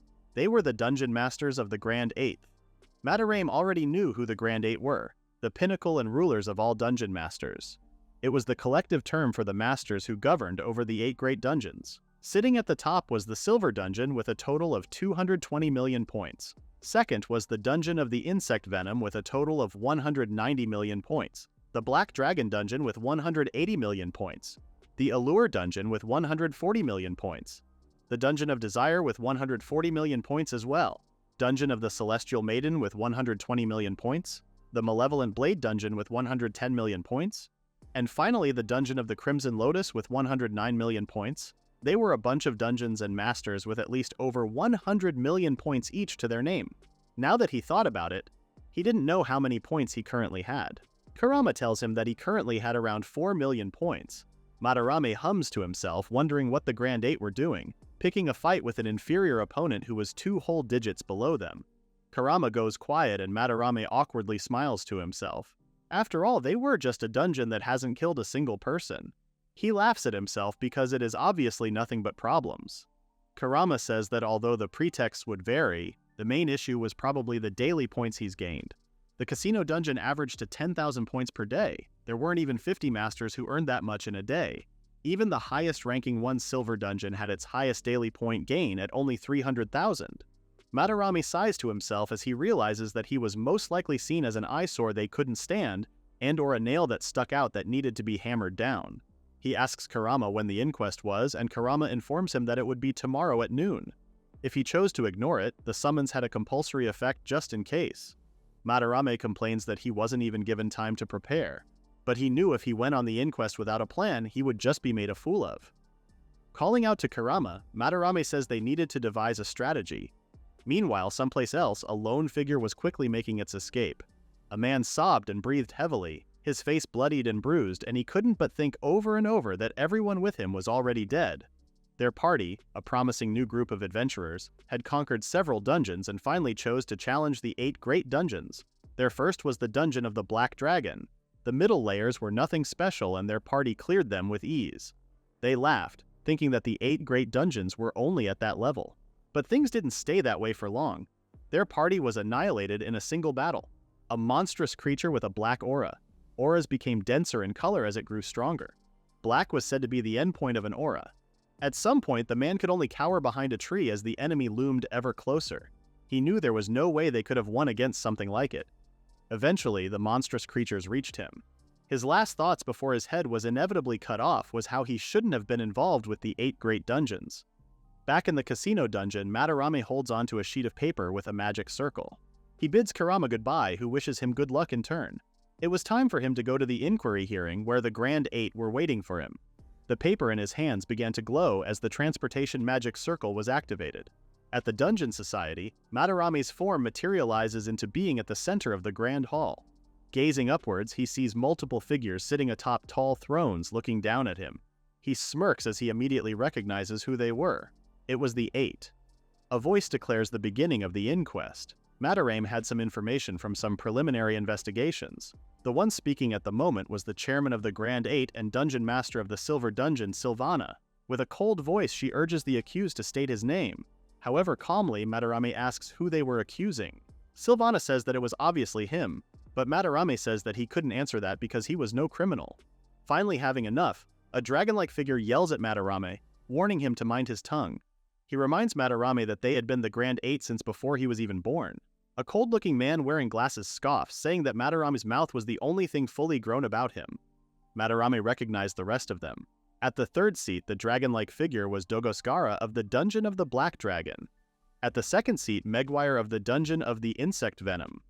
Madara calmly reminds them that he was currently at an inquiry hearing. That means it was supposed to be a place to investigate if a crime had been committed, not to pass judgment. A figure currently curling her eyelashes casually says that Madara had some nerve to run his mouth when he didn't understand his own place. It was the fourth seat, Enmi of the Allure Dungeon. Munching on bread, a man agrees with Enmi, saying that the moment he was called to an inquiry hearing, he was already deemed guilty. Madara calmly smiles and asks what crime was he guilty of when he was clearly complying with the dungeon rules. Angered by his words, Sylvana tells him to stop messing around when demanding high fees for opening the doors to his dungeon went against the very principles of what they stood for. A girl laughs behind her fan, reminding Madara that he still hadn't killed a single person. It was the sixth seat, Yulin of the Dungeon of the Celestial Maiden. Another man calls Madara pathetic after hearing Yulin's words. It was the seventh seat, Judah of the Malevolent Blade Dungeon. A man with a scarred face adds that Madara was a disgrace to dungeon masters. Finally, it was the eighth seat, Cain of the Dungeon of the Crimson Lotus. Madara points out that the dungeon rules didn't have a rule that said he had to kill people. Sylvana tells him that the Grand Eight did not recognize that exception, and Madara laughs, saying that he didn't need their recognition anyway, balls of steel this one. At this words, Dogoscara is lit with rage, declaring that he was going to kill him. Following close behind, all the other dungeon masters emit their own terrifying aura. Madara is struck in fear for a moment, however he quickly recovers himself. He states that only as expected of the Grand Eight, he was undoubtedly the weakest in the room. However, he reminds them that dungeon masters were immortal, so as long as the dungeon core wasn't destroyed, he won't die either. Megwire mocks him for his shallow thinking. He tells Madara that if he couldn't die, then they just needed to imprison him for life. Maintaining a cool head, Madara tells them to do as they pleased. The body he was currently inhabiting was a mere puppet, as he didn't trust them enough to come there with his main body. Yulin grins darkly and calls him a foolish child because it was only natural for them to anticipate as much. She happily informs him that the barrier cast on the handrail he was standing in traps the spirit of the possessed person. Madarame's spirit was never going to be able to return to his own body ever again. She announces with glee that Madara was now their captive candy, and all that was left was for them to use magic to torment his spirit. Licking her lips in delight, she wonders what kind of cries he would treat them to. Oh, she's that kind of person. Egging him on, Yulin asks if he was already scared. Cain suddenly speaks up, saying that there was no need for Yulin to trouble herself, and Judah instead offers to handle Madarame's torture. Their conversation is broken when Madara suddenly laughs, much to the surprise of the others. He apologizes for interrupting their fun, but he informs them that his spirit was not possessing the puppet he was currently using since he anticipated they would pull something like that. He explains that he was remotely controlling the puppet with a special magic tool, meaning his spirit was still with his current body and not in the dungeon society with them. From the looks of it, he's wearing something like virtual reality gear. So I guess technology wins over magic? At his words, Dogoscara is angered again, calling him a coward for sending a mere puppet. Madara brushes his words off, saying that he didn't want to hear it from people like them who tried to pressure a mere rookie. Carrying on with his summons, he says that if it was regarding the symbols that opened the doors to his dungeon, he could ease it to an extent if they were willing to accept his conditions. Sylvana blinks in surprise at his words. Dogoscara screams again, offended that a newcomer like him thought he was at their level enough to make demands. Sylvana tells Dogoscara to calm down and they would hear out Madarame's conditions. Internally, Madara was glad that Sylvana was so calm. So far, everything was as he predicted. However, from here on out, it was a gamble for him. Madarame's conditions were to have his casino dungeon be connected to their dungeons via a transportation magic circle. The Grand Eight looked at him dumbfounded, wondering if such a thing was even possible. Madara reassures them it was possible since the dungeon society in itself was a dungeon already. It was the same principle as connecting their dungeons to the society.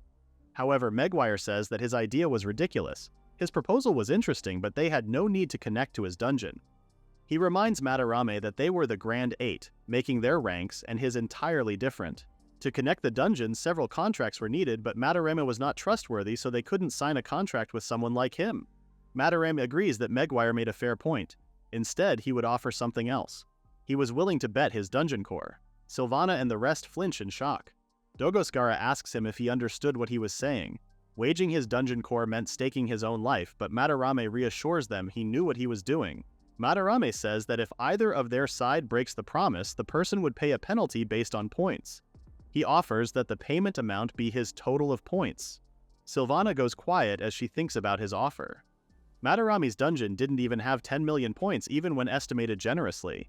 Madarame asks for her thoughts, adding that he would withdraw if they thought it was impossible under his conditions.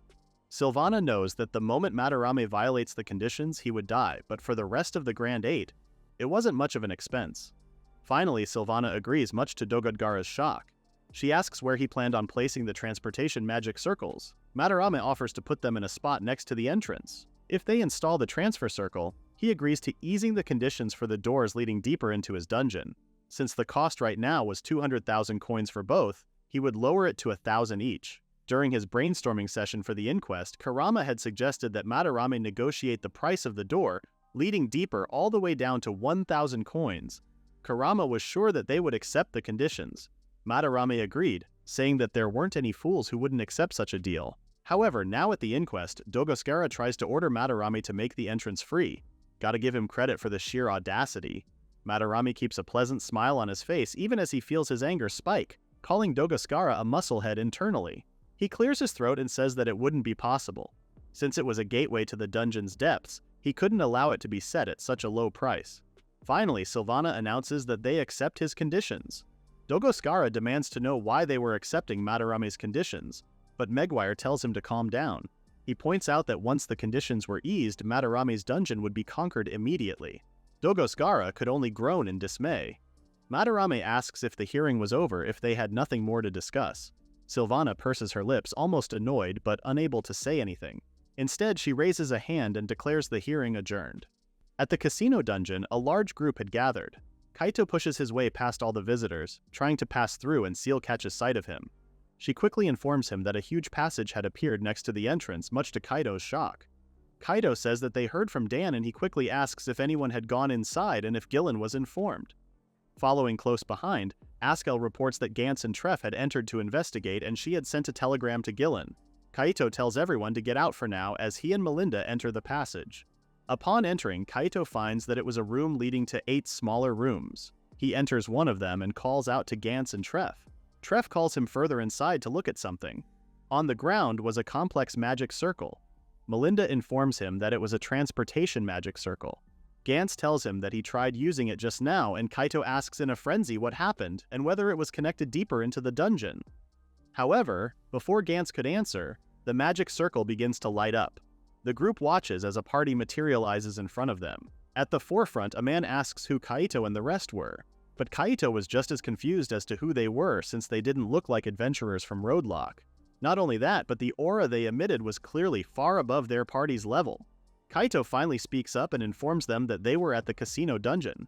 The party is confused because as far as he knew, they were at the silver dungeon. Kaito blinks in surprise at his words before things suddenly click for him. Turning back to the main passage of the 8 rooms, Kaito watches as more adventurers emerge from the other rooms. Some from the dungeon of the Celestial Maiden, another from the Black Dragon dungeon, and the others from the dungeon of the Insect Venom. Melinda and Kaito come to the same conclusion. 8 rooms, each with a transportation circle. The rooms were connected to the 8 great dungeons.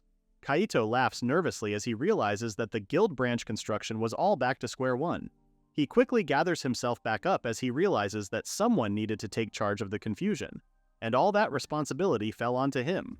Amidst the confused adventurers, Kaito calls out to them to gain their attention. Eventually, time passes. At Madarame's surveillance room, Kerama happily congratulates him again. The points they acquired the day before had exceeded 200,000, and it was likely that they would achieve it again today. 3 weeks had passed since he connected the 8 great dungeons to his casino dungeon via the transportation magic circles. At that point, his daily points had increased 20 times. Kerama commends him for handling the inquest so masterfully, as he thought about doing everything while navigating through the hearing. Madarame agrees that it ended up benefiting him the most.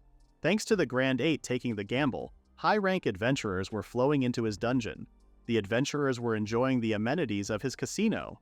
Kerama says that if rumors spread that anyone could challenge the 8 great dungeons from there, adventurers would surely gather from surrounding countries as well. Madarame adds that it was only going to get even busier. If they don't expand soon, the people wouldn't be able to fit inside. He tells Kerama that Maria and the others had already reported that they couldn't keep up with prize replenishment. Kerama agrees to increase prize replication machines and to assign 2 skeletons each to assist Maria and the other zombie maids. Regarding the symbols for the doors, Kerama says that even if the visitors had already noticed the price drop, there was still no sign of them being used. Madara explains that nowadays the casino dungeon was the functional center of the town. As long as no clear danger emerged, neither the guild nor the merchants would allow it to be conquered. It was a fact the Grand Eight couldn't understand. Changing the subject, Kerama tells Madara that one of their items currently under development required a lot of points. Looking at one of the monitors, it showed a skeleton shielding itself from a strong burst of flames. Madara reassures Kerama that he doesn't mind. He tells him to ignore that profitability and to proceed as planned. Kerama points out that they needed to save up points, but Madara says it was a necessary step. Although his dungeon was currently doing well, now that they were connected to the 8 great dungeons, the problem was whether they could hold out, and which of them would be the first to fall. Beyond that point, only hell waited for them. At the Silver Dungeon, monsters of all kinds lurked around. Large snakes loomed the halls, skeleton warriors hid in barely lit areas, and smaller dragons and mammoth-like creatures were scattered all over. However, at the deepest part of the Silver Dungeon was a well-decorated sitting area. In it, Sylvana sits alone. She calmly takes a sip of her tea, but whatever peace she feels is interrupted by the memory of Madarama's smug face during the hearing, and she clicks her tongue out loud. She knew Madarama was using gambling to create a door that would not open. Sylvana admits it was a clever method. She tried to imitate it but couldn't. To install a door, it seemed like the door should exist only on the first basement floor and the conditions for acquiring the symbol must be presented. Her thinking is interrupted when a butler comes in with a tray. It was her adjutant, Klimt. Klimt tells Sylvana that Madarame's dungeon was unorthodox, although he admits it was a clever tactic. He reassures Sylvana that he didn't think that someone like her, who followed a more orthodox path, had to fear Madarame's dungeon so much. Sylvana is quiet, but her eyebrows are still furrowed. Internally, she agreed that it was unorthodox, but that was exactly her problem with it. In her dungeon, which had already killed so many adventurers, setting up a door the way he did would be too suspicious. A dungeon could expand, but it could not shrink. If the points didn't come in despite the enormous maintenance costs, it would eventually lead to her going bankrupt. Therefore, only people who had just become dungeon masters could imitate Madarama's tactic. However, a dungeon master could not enter the dungeon society until a full year had already passed. All those who had survived had already built vast dungeons by that point. Sylvana frowned rather nervously as she knew that the unorthodox tactics used to build the casino dungeon was something only Madarame could have managed alone. Unless, of course, another dungeon master came in with an affinity for gambling. Klimt says that dungeon linking was certainly a plus for Madarame's dungeon, but Sylvana's dungeon income had also doubled in the meantime. But Sylvana only sighs, saying that that was exactly what was irritating her. Klimt hurriedly apologizes, but she brushes off his concerns. Quickly changing topics, Sylvana asks about the tray in Klimt's hands, which contained a handful of letters. Klimt tells her that they were proposals from several dungeon masters to connect their dungeons with more transportation magic circles, which made Sylvana dread having to see them. However, one of them was a letter from Madarame himself.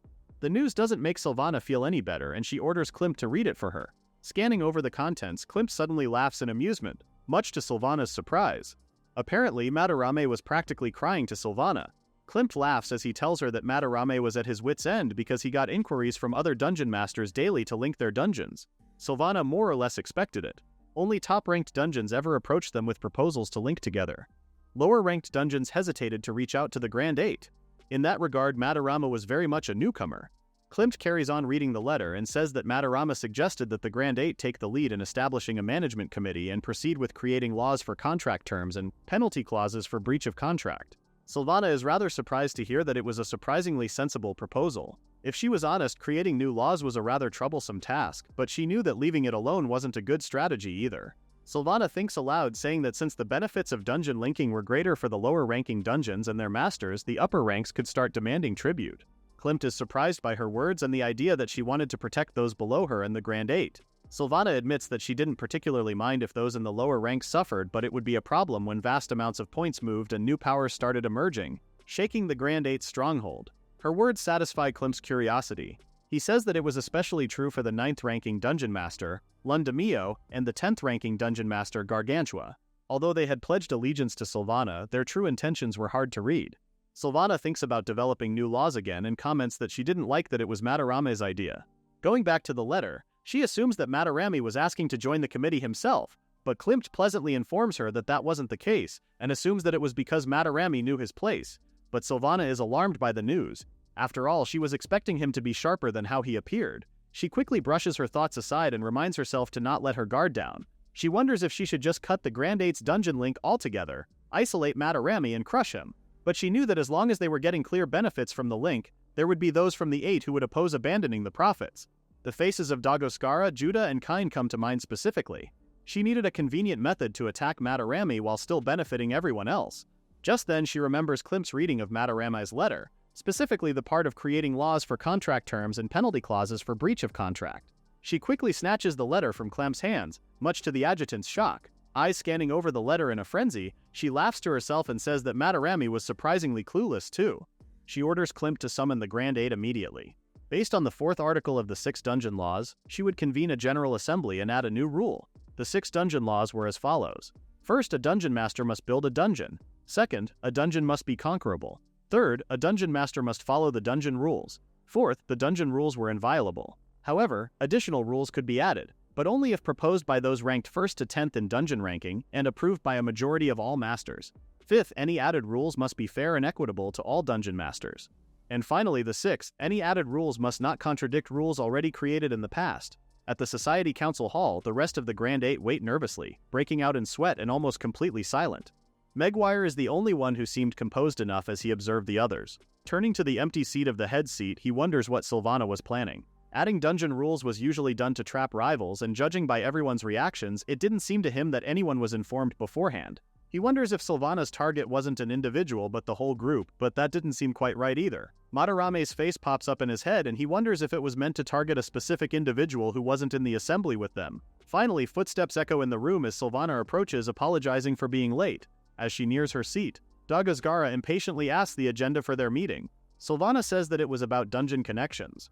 Megwire asks her what kind of rules she was planning to incorporate, and Sylvana takes out a stack of papers. She tells him that she was busy finalizing the draft until the last minute, but she thinks she would go ahead with it. She passes around the stack of papers, handing one to each member to scan over. It was the rules for dungeon linking, and it was written as follows. First, dungeon connections were only to be made using teleportation magic circles. Second, the magic circles must be placed on the same floor as the dungeon's entrance. Third, smooth passage from the entrance to the teleportation circle must be guaranteed. Fourth, when linking, the lower-ranked party must pay points to the higher-ranked party. The number of connection points was determined by mutual agreement among the two parties and the review committee. If the dungeons are already linked, it is decided through discussion among the 3 parties. However, if no agreement is reached, the review committee will decide. Fifth, mutual consent from both parties is required to dissolve a link. Sixth, if dissolved unilaterally, the party must pay penalty points to the other party. The amount is decided by the review committee. Seventh, the review committee shall be composed of the top 8 ranked dungeon masters. Finishing his review of the rules, Megwire says that the rules were definitely worth incorporating. Dagoscara, who had been confused the whole time he was reviewing the rules, asks what was so good about them. Megwire explains that rules 1 through 3 meant exactly what they said, but what was truly important were the ones that came after. It meant that the review committee, or the Grand Eight, would be granted significant authority. However, the most important one would be Rule 4, wherein if the dungeons were already linked, the committee could set the linking points however they wished. Dagoscara is still confused as there were hardly any connected dungeons. His words make Megwire laugh since not only was there hardly any, but there was only one linked dungeon. With joy, Dagoscara realizes he was referring to Madara. Megwire says that currently Madara's dungeon should be earning an average of 250,000 points per day.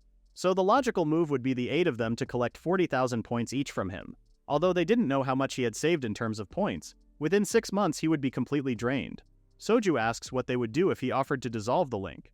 Megwire offers to set the penalty points so high he couldn't dissolve it. He figured Madara could be able to scrape together 10 million, so instead they should set it to 100 million. I think they completely forgot the detail that 100 million can go both ways. So, yep, this is going to go so well for everyone involved. With that, the rules were decided. Eventually, Sylvana ends up in the Silver Dungeon's deepest area once more with Klimt. Klimt congratulates Sylvana for the successful and safe end of the General Assembly summoning the Grand Eight and the adoption of the new rules. However, Sylvana can only manage an unenthusiastic acknowledgement. Something was bothering her. Even with the immense points charge being demanded, Madara continued to obediently pay up. He should be struggling by now, and yet it couldn't be farther from the truth. Sylvana was being consumed by a bad feeling she couldn't understand. Meanwhile, at Madara's casino dungeon, Kerama nervously approaches him with news. A bill had arrived from the Grand Eight asking for a payment of 320,000 points. Madara agrees to pay it without a second thought.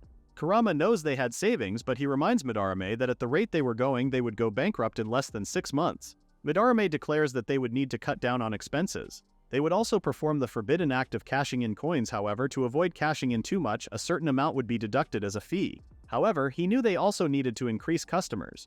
Thinking about his options for a while, he comes to the conclusion of using a main attraction he saw at Las Vegas. They would hold a boxing match. Meanwhile, Melinda approaches Kaido after compiling the participant list for the Battle Champion boxing match.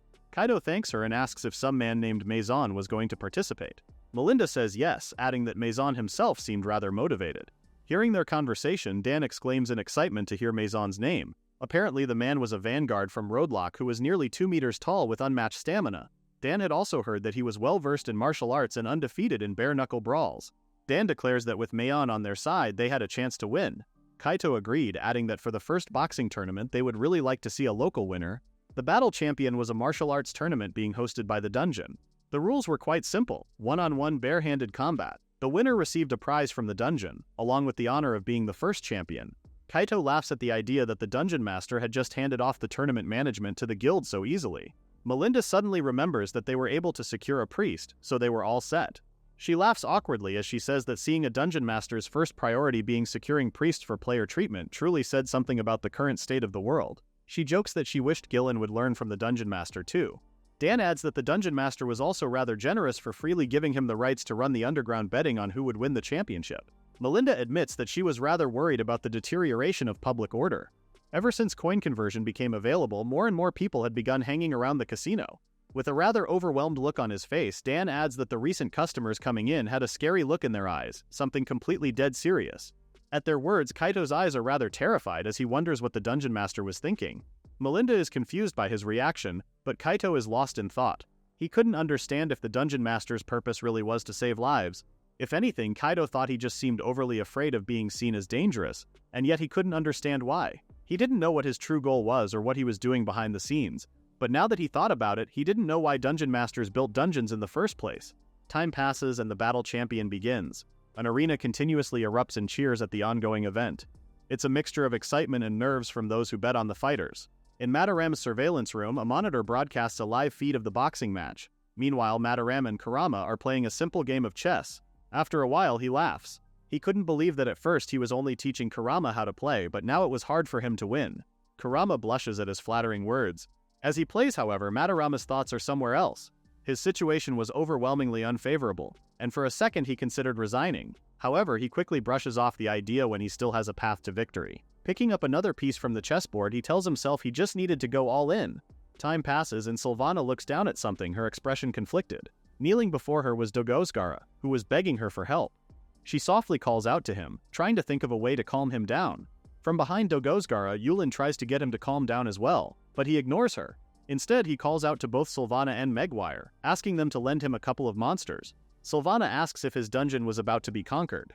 Megwire knew Dogozgara for his militant style and almost couldn't believe that his dungeon was falling. Dogozgara nervously admits that the adventurers were coming too fast and his defenses couldn't keep up. Finally, he claims that it was all Madarama's fault.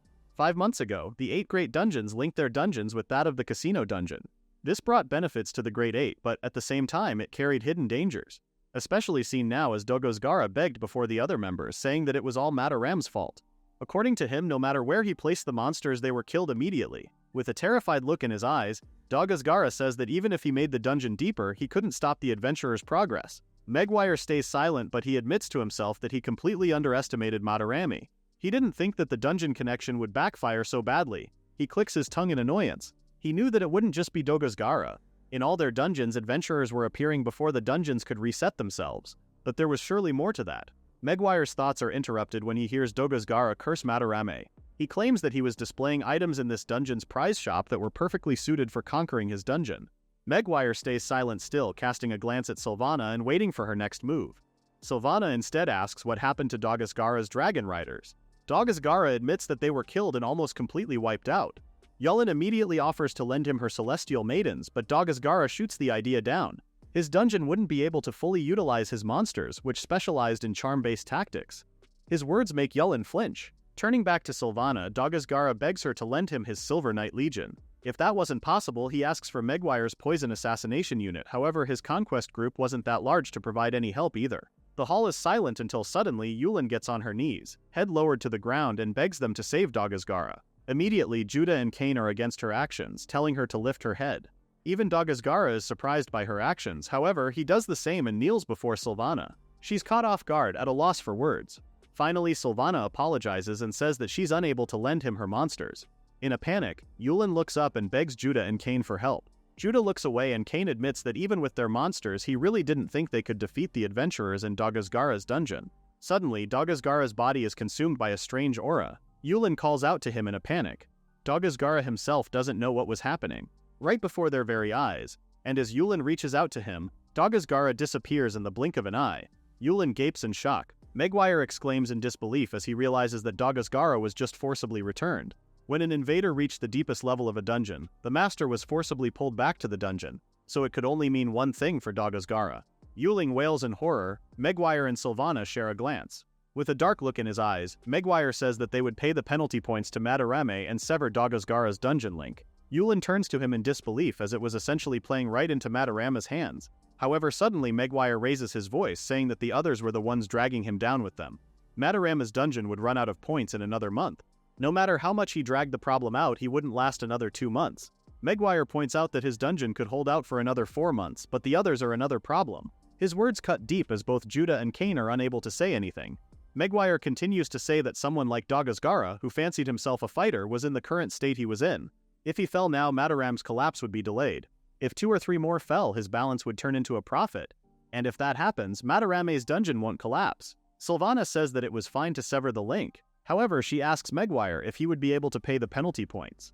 Maguire calmly says that he would sell off all of the society's assets and even put monsters up for sale. Sylvana points out that if he did that, his dungeon would be conquered, making Maguire angrily admit that he already knew that. He devises a plan to temporarily stop setting up treasure chests. Sylvana exclaims in alarm. There were 2 main reasons adventurers challenged dungeons. One was honor, and the second was the treasure sleeping in the chests. Without treasure chests, they would judge it not worth exploring. The more the word spread, the less number of adventurers would come to the dungeon. A dungeon that stopped gathering mana faced a future of ruin. Leaving the hall with Soju and Enmi in tow, Maguire says that that was the only way left. They were stepping out of the board. Left on her own, Sylvana wonders why everything came up to that point. However, she tells herself that right now she didn't care about someone else's dungeon. Her own dungeon wasn't on solid ground either. Meanwhile, at the Black Dragon dungeon's deepest level, Dagazgara breathed heavily as he watched over his dungeon core for what was happening in the upper floors. He breathes out a sigh of relief as he realizes that the adventurers had retired for the meantime. He couldn't help but wonder about the swordsman he just saw. Facing 3 fire dragons and 30 dragon riders, it was enough manpower to crush a mid-tier party. However, in the blink of an eye, he had cut a dragon's head clean off its neck. The sheer power had left Dagazgara falling to the ground in panic and fear. The man was surrounded by a golden battle aura. However, the black aura Dagazgara had attained should be the highest level of battle aura.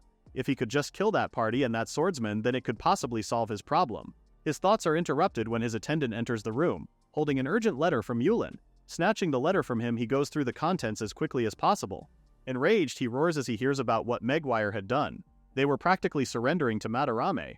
He throws the letter to the ground in anger. That swordsman with the golden aura might come to conquer his dungeon tomorrow.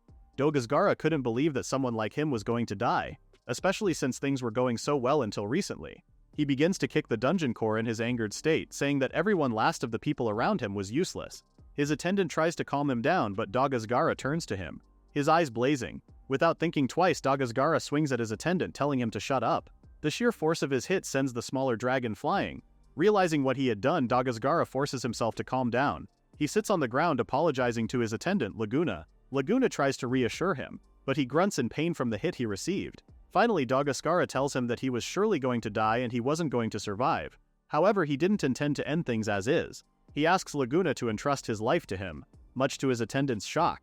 Dagazgara declares that he would take down Madarame even if it killed him. Meanwhile, at the casino dungeon's deepest level and at the monitor room, Madarame quietly sits at the back. His face is grim as he knows that his points would run out in 20 days. Even if he bought time, he knew he wouldn't last 2 months. A dragon scale shield to block dragon breath.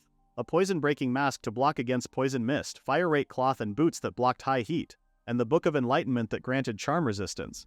The casino dungeon had added items suitable for conquering the 8 great dungeons as prizes. He was sure that the other masters were struggling too. If he offered reconciliation, they would surely know he was getting desperate. Madarame knew he had to abandon all impatience and temptation. It was a battle of endurance. The door to the monitor room was opened and a skeleton entered. Kerama perched on its shoulder. He calls out to Madarame, telling him that a letter from Megwire had arrived. Breaking out into a nervous sweat, Madarame gets up and accepts the letter. Going through it, he reads out loud that they were offering to pay the penalty points and requesting to dissolve Daggazgara's dungeon link. Kerama collapses with a sigh of relief. Madarame quickly asks him if he was doing okay. Kerama asks if it meant that they were finally safe, but Madarame doesn't agree. The other masters had specified in the letter that the dungeon master himself must attend the payment meeting at the council hall, just like during his inquiry. Kerama asks if there was a problem with the request, but Madarame was sure of it. Thinking to himself for a moment, Madarame decides that he would need a little bit of something for his plan to work. If he was going to borrow that little something, around 9 or 10 should be enough. However, even Kerama didn't understand what he was talking about. Meanwhile, in a club called the Dragon's Nest, Daggazgara stood alone in the empty room. From the tables to the wines, everything had a note that said it was all confiscated. Slowly walking around, he notices a notice of confiscation stuck to one of the tables and wonders to himself if that was really all he had built. He looks to a sword in hand called the Stagnation Spike. It was a weapon that permanently paralyzes the target it pierces. Even if Madarame was essentially immortal, if he imprisoned him using that, Madarame wouldn't be able to manage his dungeon and it would collapse on its own. His only problem now was how to lure Madarame to the society when he was so cautious. However, he would admit that Megwire's dungeon link dissolution was working to Daggazgara's favor. Including Enmi and Soju, who followed Megwire, the payment totaled to 300 million points. There was no precedent for such a large transaction, so it was natural for the parties involved to meet face to face. Daggazgara figured that he probably wouldn't get to see the moment Madarame died with his own eyes though. Suddenly, his isolation is interrupted when a soft voice calls out to him. Daggazgara flinches in shock to realize who it was. Rather unsure, he asks if the woman really was Yulin, but she was too busy being glad that he was safe. Daggazgara couldn't help but notice that her usual gaudy makeup was gone. She runs up to him and begs him to help her. She sobs as she says that adventurers had appeared in the depths of her dungeon as well. Her celestial maidens had been killed. She asks him what to do, but she's unaware of the cold glare Daggazgara sends her way. For him, Yulin was a useless woman. Yulin was known as Daggazgara's mistress. He knew he only kept her around because she was easy to manipulate. But seeing her sob now in front of him, he wonders if Yulin really was the only one left. He goes to reach out for her before flinching. He hears himself say that Yulin would be by his side and he clenches his fist, suddenly resolved. Daggazgara tells her to get lost. Yulin is confused for a moment before Daggazgara finally explodes, ordering her to get lost and calling her a useless woman. Yulin cries harder, apologizing to him. She says that she had spoken without considering his position. Daggazgara's face goes rigid as she says that she would give all her monsters and points to him. She just begs him not to abandon her. Daggazgara's face morphs into pure rage as he tells Yulin to shut up. He asks her if he looked like the kind of man who would survive by relying on a woman's pity. He orders her to get out of his sight immediately. Instead, Yulin clings to him, asking for forgiveness. She says that she would do anything, just for Daggazgara not to abandon her. Having enough, he swings his arm and hits her across the cheek. Low blow, bro, that's a really low blow. He immediately turns away and says that he never wanted to see her face again. He leaves the room and Yulin, clutching her swollen cheek. She falls to the ground, her face completely frozen in shock and despair. Meanwhile, outside the door, Daggazgara stood motionless for a while. He raises his hand to find himself trembling. He couldn't believe he had just hit someone weaker than him, let alone a woman. But with that, he was sure that Yulin would finally leave him alone. Outside Dragon's End, Judor and Kane stood waiting in the rain. Kane looks up to see Daggazgara exiting the club. Kane bows respectfully as Judor is rather surprised to see him. Daggazgara glares at them before saying that even at a time like that, all they could do was wait. He calls them pathetic for not even trying to protect the woman they fell for. Judor and Kane are unable to say anything in response. Daggazgara says that if they wanted to enter the club, they were free to do so since it wasn't his anymore. Judor and Kane silently pass by him. Left to his own devices, Daggazgara scoffs. He knew the two members to be a spineless bunch, but they should at least be able to look after one woman. Internally, he thinks that there was no need for Yulin to die alongside him. Inside the Dragon's Nest, Yulin was still on the ground. Judor and Kane burst into the room, asking her what happened and what was wrong. Judor asks if she was okay and if she was hit, but Yulin was completely out of it. She mindlessly repeats Daggazgara's words to her of not wanting to see her face anymore, and she wonders if he really hated her that much. Judah stares at her for a moment, at a loss for how to help her in her current state. Finally, he calls out to her. He says that back when they were just starting out, she and Daggazgara had helped them. They both owed them and they wanted to help, but he admits that Daggazgara was beyond saving now. He tells her that it wasn't too late for them to sever the link with Daggazgara. Judah admits that he was negotiating with Madarame right now. If they severed the link unilaterally, they would have to pay the penalty points. However, if both sides agreed, there would be no penalty. At his words, Yulin whips her head to face him, her expression horrified. She says that if they did that, they would be betraying Dagaskara. Patiently, Judah points out that Dagaskara had already abandoned her. His words make Yulin pause, a hand still over her swollen cheek where she was hit. Internally, she tells herself that they weren't abandoned. Dagaskara had only done what he had to avoid the rest of them getting involved. Judah tells her that they would protect her, but his words are cut short. Yulin orders him not to touch her. She quickly gets up and runs to the door. Judah and Kane call out to her in a panic, but she only says that she didn't need their help. She only needed Dagaskara plus points for loyalty, but this cannot bode well for her. Yulin was convinced that Dagaskara needed her. Meanwhile, at the Society's Grand Hall at the third tower, a figure sat alone on a throne. Dagaskara looked up at something in the sky. A large block floated above him. It was the ranking board. The displayed rankings were determined by the order of last month's income and expenditure. The names were shown in red and black to indicate whether the specific dungeon master was currently visiting the society. Black indicated absence, while red indicated that the person was present in the society. Dagaskara mutters Madaram's name underneath his breath. He turns behind him to a great sword leaning on the wall. It was the dragon severing sword, Gilgerin. It was the first weapon he ever created, and Dagaskara had continued to strengthen it for years. And now he would drive the sword through Madarame's skull.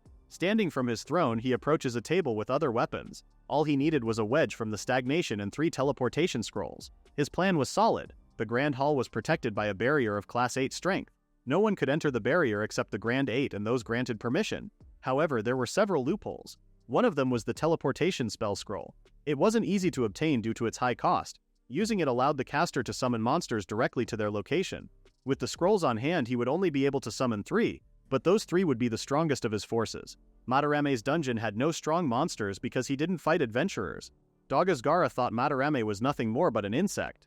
His thoughts are interrupted by a knock on the door. It was Judah. He plainly greets him before saying that he heard he and Kine were planning on surrendering to Madarame. Dagaskara asks if the negotiations are going well, but Judah is quiet for a moment. Suddenly, he holds out a scroll with a complicated spell. Dagaskara exclaims in shock to realize what it was. It was a spell scroll to break the barrier of the Grand Hall. The barrier covering the Grand Hall was Class 8.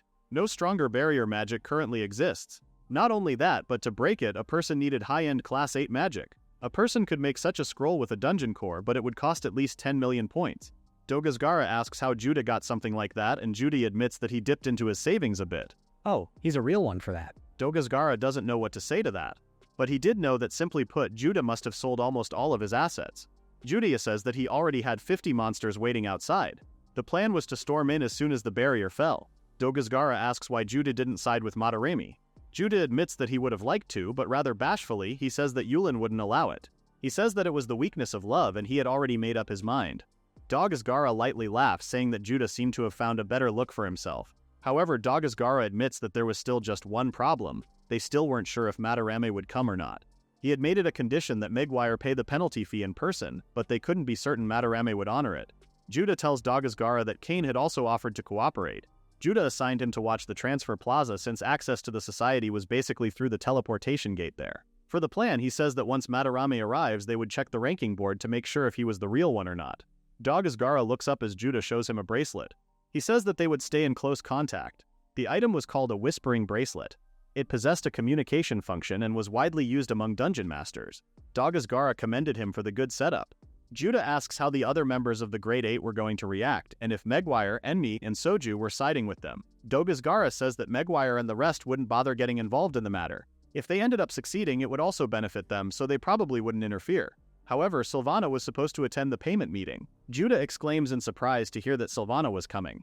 Dagaskara takes notice of his sudden tone and asks if there was something wrong, but after a pause, Judah tells him it was nothing. Meanwhile, at the Silver Dungeon's deepest room, Sylvana looks over a couple of papers. She was rather curious about how things would turn out during the meeting. Klimt enters the room and informs her that it was almost time for the meeting. Sylvana agrees, but she doesn't look up from her papers or make a move to stand. Klimt refills her tea without an order. As he sets it down on the table, he asks if the Grand 8 were about to fall. Sylvana admits that it probably was, which was why she needed to think ahead and gather more information. Klimt comments that the lower-ranking members seem to be making their move as well. Sylvana asks if there's been any more letters from Landemio and Gargantua. Klimt says that there's been nothing. Sylvana orders him to hand it to her immediately if they ever received anything. She tells Klimt that after the Grand 8 collapses, the power balance would shift dramatically, especially the movements of the current 9th and 10th ranking who were closest to becoming the next Grand 8, so they needed to be monitored closely. Sylvana asks about Judah and Kind's movements. Climb says that Judah had contacted Madarame, but after a while the activity stopped. Sylvana wonders if the negotiations had broken down or if they had reached an agreement quickly and were lying low. For Yulin's part, she had sold her assets and shut herself in her dungeon. Climb tells her that it was time for the meeting to begin, and Sylvana makes her way out of the room. After changing into her armor, she exits via a circle in her dungeon. Only the Grand Eight had teleportation gates to directly teleport to the Grand Hall. Within seconds, Sylvana arrives. She looks up at the ranking board in the sky to see that Madarame hadn't arrived yet. Sylvana walks up to her throne, but before she sits down, she asks Meguiar if he was going to make a move. Meguiar only laughs and says that he wouldn't. Sylvana stays quiet, but internally she knew that since Dagazgara was a simple man, Meguiar must have easily manipulated him back then. Meguiar says that since Madarame no longer had any points, he couldn't pull the same trick he did last time he was with them. Their conversation is cut short when the whispering bracelets in their arms all buzz to life. A dungeon master tells them that Madarame had just arrived at the plaza. Enmi, Soju, and Sylvana all look rather nervous. The voice says that Kind would make contact with Madarame and bring him to the hall directly. The others are rather confused, but they figured that it was most likely Dagazgara's orders. They think it rather thoughtful of him to make sure Madarame didn't use any tricks. Madarame calmly walks into the room, greeting everyone and apologizing for being late because he ran into a bit of trouble. When Sylvana asks what happened, Kind explains that Madarame said he forgot his entry permit to enter the Grand Hall, so he had no choice but to open the barrier for him and come in with him. Sylvana's eyes are sharp as she thinks that Madarame was most likely trying to rattle them by doing something so trivial. Clapping his hands together, Madarame asks if they would start with the transaction already. Sylvana frowns in concern and glances at the ranking board. Since his name was written in a red font, it was sure that he was definitely the real one. Sylvana agrees to start the meeting, but before they could, a grave voice forces them to stop. Madarame doesn't even turn around as Dagazgara enters the room with Judah. He says that thanks to Madarame, his dungeon was on the verge of being conquered. But before that, he would do something about it. He unsheathes his sword and tosses out his 3 scrolls into the air. As he does so, 3 summoned monsters appear from the portals. Sylvana exclaims in shock to realize that it was a teleportation spell scroll. Dagazgara and the monsters quickly surround Madarame on all sides, but Madarame only laughs and shoves his hand into his pockets. He calls Dagazgara short-sighted as he tosses multiple scrolls into the air. Meguiar exclaims in shock as the scrolls open portals of their own. Madarame opens his arms grandly as intimidating monsters flank all around him, ready to defend and attack. The monsters were not only just Machine Soldier and Evil Eyes, but their highest tier as well, making them Powered Machines and Darkness Eyes. Sylvana gapes in shock. They ask how he was able to get so many monsters when he shouldn't even be able to afford a single teleportation spell scroll. Madarame casually says that he borrowed the points to be able to summon the monsters. Meguiar continues to exclaim in disbelief, saying that it was impossible someone would lend him any points since he had no collateral either. Madarame smiles as he says that of course he had collateral. He says that Meguiar's very existence was his collateral. This guy loves to use random people as bargaining chips. It's rather amazing and funny. Meguiar asks him what he means. Madarame points out that Meguiar was paying him 300 million that day and the rumor had spread throughout the society already, all because Madarame had spread it around, of course. Meguiar is completely dumbfounded. Madarame adds that the ones who lent him the points were the 9th and 10th ranking dungeon masters. Sylvana's expression is pained as she realizes that Lundamio and Gargantua had been making a move after all. Those who had been festering under the Grand Eight's unshakable regime had now raised the flag of rebellion. As Madarame remains pleased by how well everything was going, Dagazgara is silent for a moment by how easily he had trumped him.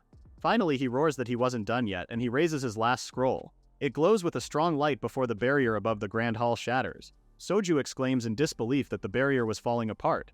However, Sylvana realizes that she could now also use the monsters outside the Grand Hall as well. Madarame's numerical advantage had reversed to Dagazgara's favor.